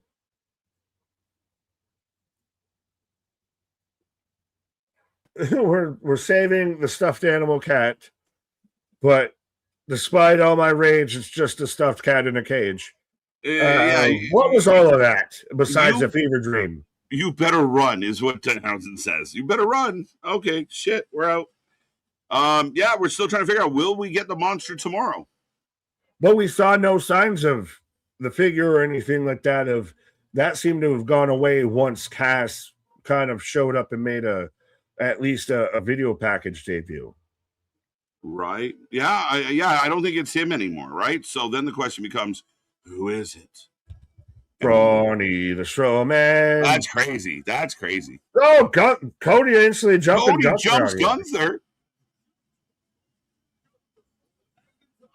But still jumped him in full regalia. I would think that if you're about to jump somebody, that you would, be out there just ready to go.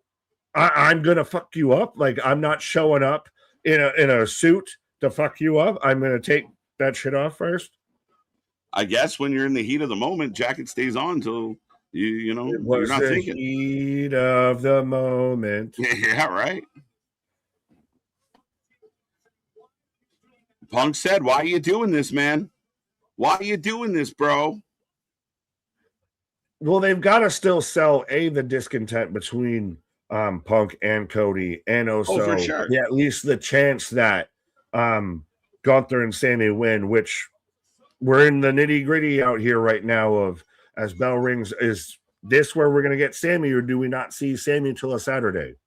I think I'm expecting Sammy tonight, if I'm guessing, but I could be wrong. William Regalia. Yes. William Regalia. Yes. Hashtag full regalia. Don't be mad because I have a nice vocabulary. Regalia. Shit. Reginald, I disagree. Agree. Well, Reginald, I'm going to step away while you disagree. There you go, Nick jumping out. We're in the main event, folks. Sammy, Gunther going toe-to-toe, back and forth, battling it out. Who do you got in this match? I don't even think I put a poll up yet, but I'll put a late one up. Let me know, as the Vikings is still up, slacking.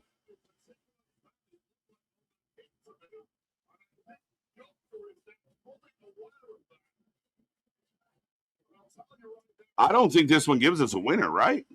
You think this gets messy? What do you think, folks? Let me know.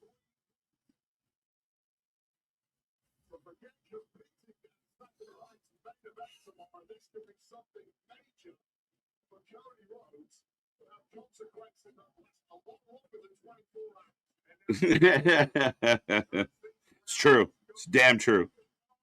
No winner. Sammy is going to screw this up. I got a feeling. Chat. Sorry. You asked this a couple times, Damien. Hard to bet against Usman. I mean, he might be in tough, but yeah, I'll go Usman. Nitty gritty. Banana, but moving on. Heather, I just came to say hi. I just called to say. All right. Gunther for the win. Let's go. Yes, Cody joined the dark side. Is that what we're getting, Nair?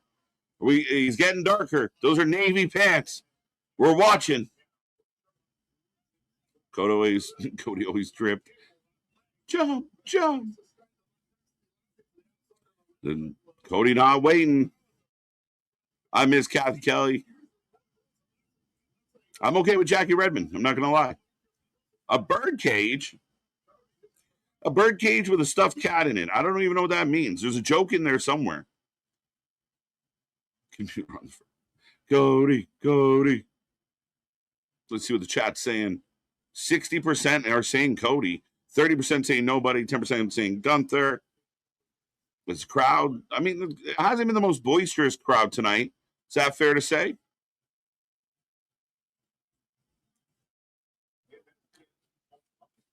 Cody Rhodes or Gunther, who will win? That's the question.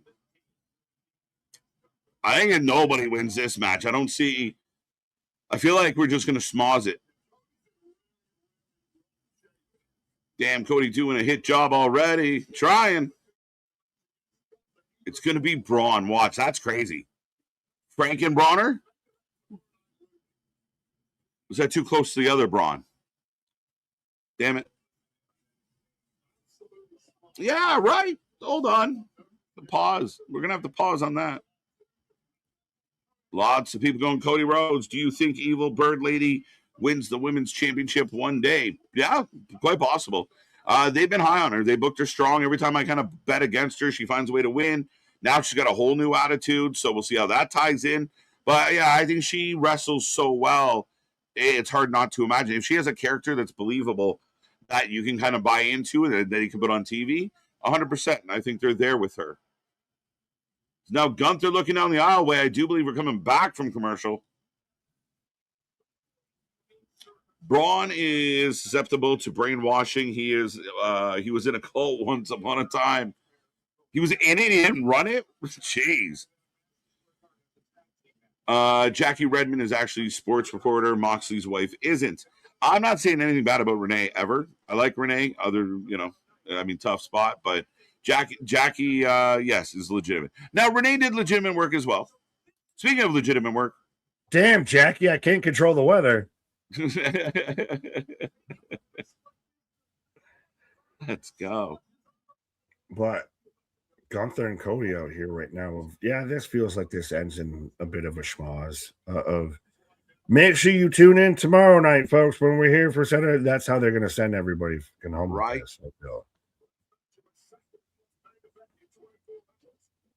Yeah, hashtag damn Jackie. Hashtag damn Jackie. I love it. But you can't predict the weather. You can plan. I like that. Let's go. Yeah. Breaking news: Austin Theory versus Otis is planned for SummerSlam, and Maxine Dupree will have a massive involvement in the match. Do a Maxine on a pole match. Yes. Yes. Maxine on a forklift. Vince Russo style. Right. What? Did we just become best friends? Yep. Yes. Hey, well, me and Anthony talked a good bit about this last night because obviously it was TNA Dark Side of the Ring. Go ahead. Yes, Dark Side of the Ring. Thoughts, feelings, opinions. Have you watched the last episode? Yeah.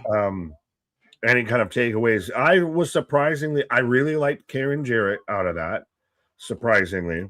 Very blunt. I really liked Awesome Kong. And there was oddly, I know, some things with Vince Russo I actually agreed with. Well, maybe. I mean, there was points where, listen, as much as we bag on Russo at times, nobody's 100% wrong. Like Russo, again, he got where he got for a reason. And, again, kudos to him. Because if he is, kind of the half-wit that some people say he is, then, he was able to get there on something. Right. He got there somehow. So I don't want to, totally, dismiss it. But he's on a little bit of a different plane, a different planet. He's a different cat that sees things differently. And I don't think his method was the right method. Again, another great example of Hogan doing Hogan things. And here comes Punk. Well, this is also now too of, hey, I got to make sure my guy's good to go because we're about to wrestle tomorrow night. Yeah. And if you lose, then I'm fucked. Now I've got to defend it against 3 people instead of just you. Right. Yeah, plus Cody hurting. Cody is hurting. Gunther just gets back in the ring, gets back on Cody. Well, and the dark attire is that, I know the chat kind of hinted at it and joked about it, and we've talked about it, of the darker and darker attire from Cody might be doing subtle notes. Right. Yeah, I did. I know. I thought it was navy, but it's actually black, straight up black. Yeah. Right. You got So yeah, Cody. I mean, watch this, right? Like Cody fake a knee injury at Saturday Night Main Event. Sorry, Punk, you gotta go it alone, buddy. Well, especially though, I think it's going to be more when you get to SummerSlam. Who's going to be the babyface in that situation? Are you going to boo CM Punk? Are you going to boo Cody? That's the trick, right? Like, and I think we saw it at WrestleMania, where the bookers were so nervous about Cody getting booed, they brought in Pat McAfee and We don't talk about the dark times. He who shall not be named. That did not happen. But the people are already trying to invoke that name around Oba and everything. He who shall not be named. That's ridiculous. Oba's doing just fine on his own, folks. Pat had a mission, and it was and nobody wanted to boo Uncle Randy. We talked about it, and we laughed. The more he beat the shit out of Cody, the more they cheered. So they brought in Pat to fuck all that up. And they didn't pay it off, which was unfortunate because I had egg on my face, hoping they had a plan, but they didn't. So they can't protect Cody forever. Yeah, eventually you expose him, right? And it's getting closer to that point, and he doesn't. I'm not even saying he has to go heel right now, but he has to get away from the fucking title picture. Right? We're all kind of sick of the title picture right now. With all of this, worst fumble in a WrestleMania main event, Pat McAfee or Travis Scott? I think Travis Scott. Let us know too. That should almost might be a poll question. That's a good question. Travis Scott was, to me, more of a kick in the nuts. Like, it was so bad, and just the way it all panned out, including like, this idiot ruptures Cody's ear. What are we doing? But he had also been mentioned in the story before and everything. Pat just felt like he got dropped in. Pat also had the bit of, we know you. You were used to this universe. Like, this isn't you. It was already WrestleMania wasn't at a strong point or its strongest point. And then adding that in, I felt like really put a damper and a hamper on it. So you could go either way. I personally, it might be recency bias, would say Pat, but neither one was great. Yeah, no, neither one was great. I think where you're right about the Pat thing is it was a bigger implication. Pat was more tuned in with the business, and my argument was like they got a plan. And he was a focal point before the match. Travis Scott was in one walk out with The Rock and then showed up at the match and slapped around Cody. Yeah, like Travis fucked up the moment and it was a big like arrow to the building moment. I think Pat like the way fucked it turned up out, then it was the whole fucking run. It was the whole build. Gunther with a single leg crab. Respectfully. Shout out Boston, Maryland, what have you. Speaking of Boston, has very much kind of made it a resurgence, it seems, recently in pro wrestling. Feels like the third or fourth time this week I've seen that move. Right. Oh, big kicks from Cody from the bottom. I've got something even worse than Pat McAfee or that other dude, Sammy, winning the title in Saudi. Nope, that's not correct. Sorry. Survey said. Yeah. No, that's not it. That was a good moment. Actually, the fans voted. It was the biggest pop of the year so far. 100%. And that was a late entry. That sat there and only had about 2 weeks to simmer at most. Yeah, it was tight. Like Tiger. Oh, you took the words out of my mouth, you son of a bitch, you. All right. As Cody going for the figure four. You're still going to end this. You have to end this with a Sammy run-in. And still, Sammy should just be fuck you all. Not even like really behind Gunther or part of his. Wait, there he is. The crowd's trying to punch him. Sammy. This motherfucker gets to walk in. Yo, look at these punches. Drew punch. Look at these punches. Sammy been training with Mickey Gall. We seen it. Folds Punk in half. Over the table, Nick.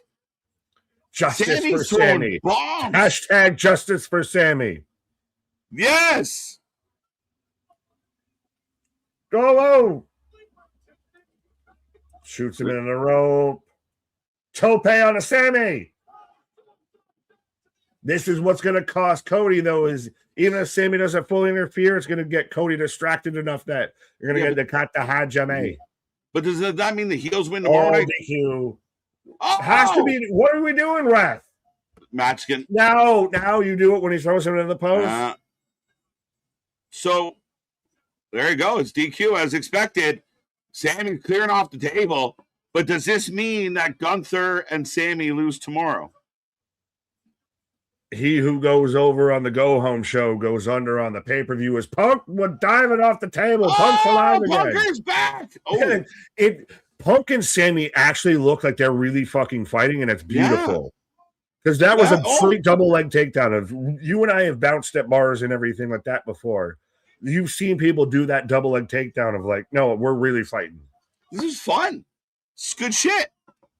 It feels good, man. And they were like, they're throwing tight. Well, and this is how you build to tomorrow night of hey, folks, this is going to be your main event of these four men are going to be all in the ring tomorrow. And if Gunther and Sammy win, SummerSlam turns from a one-on-one to a fatal four-way match. Oh, as here comes the back. All the execs helping out. All the writers, producers. Listen, look at fucking Boston showing up to the stream like the Kool-Aid Man tonight. Oh, yeah. Just bursting in here. Yeah. And hi, bud. Yeah, maybe. I don't know. But Gunther, they're fighting. Everyone's fighting. They all look like they're like, this is fucking great. Well, this feels like this has gone on almost a little too long to where Punk's like, fight me! Punk's straight off that straight edge vodka or whatever out there. Just losing his mind. Yeah, fight me. Just manic and raging. Like just fucking losing his mind. Sammy looked like he was throwing real, like, hey, dear John Moxley, those are punches. Try them. Sammy throwing like jabs and swinging. Punk looked like he was really swinging on Gunther. Cody in the mix. That was a good ending. I thought SmackDown went super fast tonight. And we take a rating out of 10 for every single show, folks. But yeah, I thought there was like a clip to the show. Oh, for sure. It moved along at a goddamn beat. That's what was the end. We're literally like, all right, quick tag, quick time. But no, the Canadians have an unfair advantage when it comes to actual, like, kind of hockey fight style of fighting and wrestling and everything, and throwing punches. Throwing wrestling punches fits hand in hand with hockey fights out there. Yeah. So Canadians might have an actual, inherent advantage in doing shit like that. Kevin Owens, Sami Zayn. Yeah. The records speak for themselves. Bret Hart, Owen Hart. Yeah, no, 100%. There's a style to it, right? And the good thing is when you get caught up in that, like grabbing the shoulder, as you're throwing your punches into like that pocket you create. It's good shit. It looked good, and you're right. Like us, we like to throw hands. It's good. It's good shit. Right. I think Andrade is doing the Godfather gimmick with all the ladies. Come aboard the whole train. Again, it's like I like what Andrade's doing, but they just need to refine it. They got to work on it. How do you know, Train? How do you know, Train? Oh shit. Remember who you are, Raheem Rhodes. Remember who you are, Simba. Right. Let's go. All right, folks. We take a rating out of 10 for every single show that we cover. Don't forget, we're back tomorrow for Saturday Night Main Event. Get your ratings in. Let us know how you felt about the show. I thought overall it was a solid show. I liked it. Sets up tomorrow nicely. The hard pivot for the women, trying to get them into this match for, finding out who's going to be in the ladder match. I thought it went well.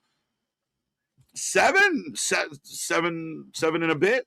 Seven is where I could meet you. I would more. 7.5. I could almost more drop towards the lower end of that, but I'll still stay at a 7.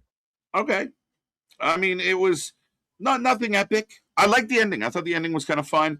I thought the tag match was good. I really liked the tag match. Did it do a good job, like on a side tangent? And I know some people in the chat would be like, I always do this, but did it work as a go-home show? Like, did it sell you more of going into Saturday's main event? I think so. I mean, in the sense of maybe a little bit with the women and the fact that the Bellas Screamo got involved earlier. I mean, a little bit. That shit at the end where it might be a fatal 4-way now. There's a stip and everybody just brawling. Yeah, I kind of wanted. I think that's a good job setting us off, going like, don't miss tomorrow. These four crazy finally got bastards are going to be Sammy in and the he got ring. involved. So Yeah. It's funny now because you could hear it, like the camera's showing Gunther and Cody, and then you just hear like the murmurs in the crowd get louder and louder. I'm like, where is he? And sure enough, there he is, all over Punk, throwing hands. Oh, so, Heather, what are we live? We're live at 6:30, I believe. 6:30, I believe. Yes. I can actually check. I got the YouTube page up with us. Give me one quick second. But no, and now now that they added that stipulation, do you almost want to pull for Gunther and Sammy? Yeah, and a little want bit. to see the fatal 4-way? Maybe. I know on one hand we all want the Aldis Gunther match, and we're still probably going to get there. But there is still part of you that wants that fatal 4-way. 7:30 is what we have for Saturday's main event. There you go, folks. We're live. We will be the pre-show as we head into the 8 o'clock start time. All right, who else got a rating for us here on a Friday night? Feeling good. 7.5. He did not. I did not hear this. I can't even remember what exactly it was that you did, Boston. But yeah, Boston got me with something and just got me to get mad. I can't even remember, but Boston's good at that. If it's not really hard, trust me, this man does it regularly. Knows the fucking buttons to push and everything of how to turn the machine on. Well, from Nick to Boston. Shut up! There you go. 7.5, 7. Very unhappy with this fatal 4-way, but it's not a fatal 4-way yet. Why are you unhappy though, Bernard? I'm curious. I'm not mad. Pre-mad, pre-happy, pre-unhappy. Pre-unhappy? 7 out of 10, the possibility of live round hits at the end of the show. Oh, yeah, there might have been a couple live rounds fired off there. It looked very potato heavy. Like it really did. It felt like there was potatoes a-flying. But see, that's the thing, is what's magic about that is even if it wasn't at all, they pulled it off enough, and there's been enough stories going around of Sammy and Kevin are friends with certain people that Punk may not have the most, loving feeling towards. So you might get a sneaky potato, but it could have been all on the up and up and everything just pulled in tight. Yeah. But you'll never know. No, you won't. And I mean, it won't be long before some douche out there on the interwebs posts like Gunther throwing real punches at Punk because he hates him, like, or backstage heat over potatoes. Like, yeah, D. Let's go. Yeah, I'm waiting for the Ringside News, half drunk article out there of Sami Zayn doesn't pull back punches with CM Punk. Right. Main event in jeopardy. Yeah. 7 out of 10. Meh. Hope tomorrow is good. Yeah, we do too. 8 out of 10 SmackDown. 10 out of 10 for my wife, Charlotte. I mean, Dale, she's trying to get younger and younger for you every day, buddy. We got to talk about this. Like someone's got to notice that she looks just like Soul's mom or older sister. So you're saying there's a chance? Yeah. 7.5 out of 10. It's crazy. 8 out of 10. Let's go. Matt out of 10 says tag, not feeling it. 7. So again, I guess, again, got it in the same wavelength. 7. Yeah, pretty much.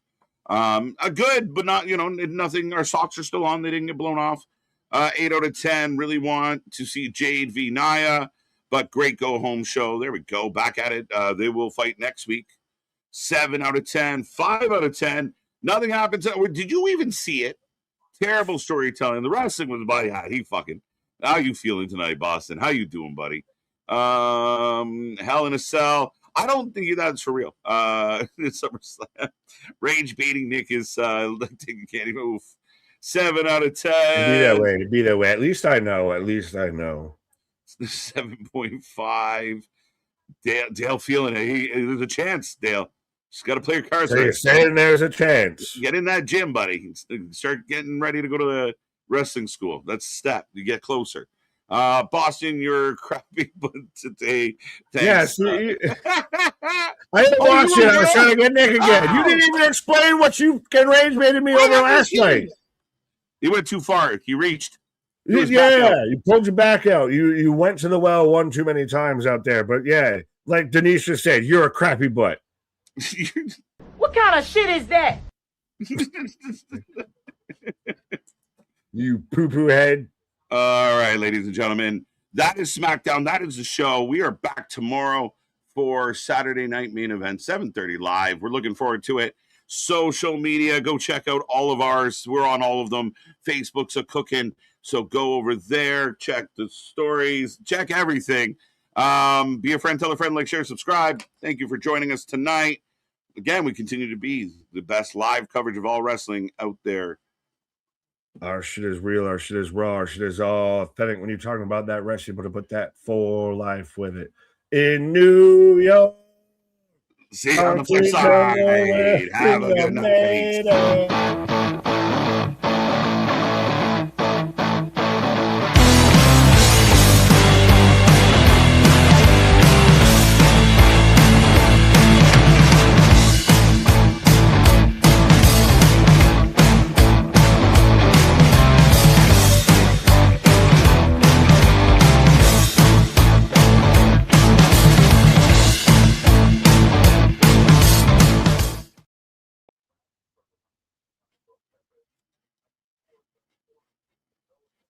Da, da, da, da, da, da, da, da, da. Take it, Nick. Start spreading the news. I'm leaving today.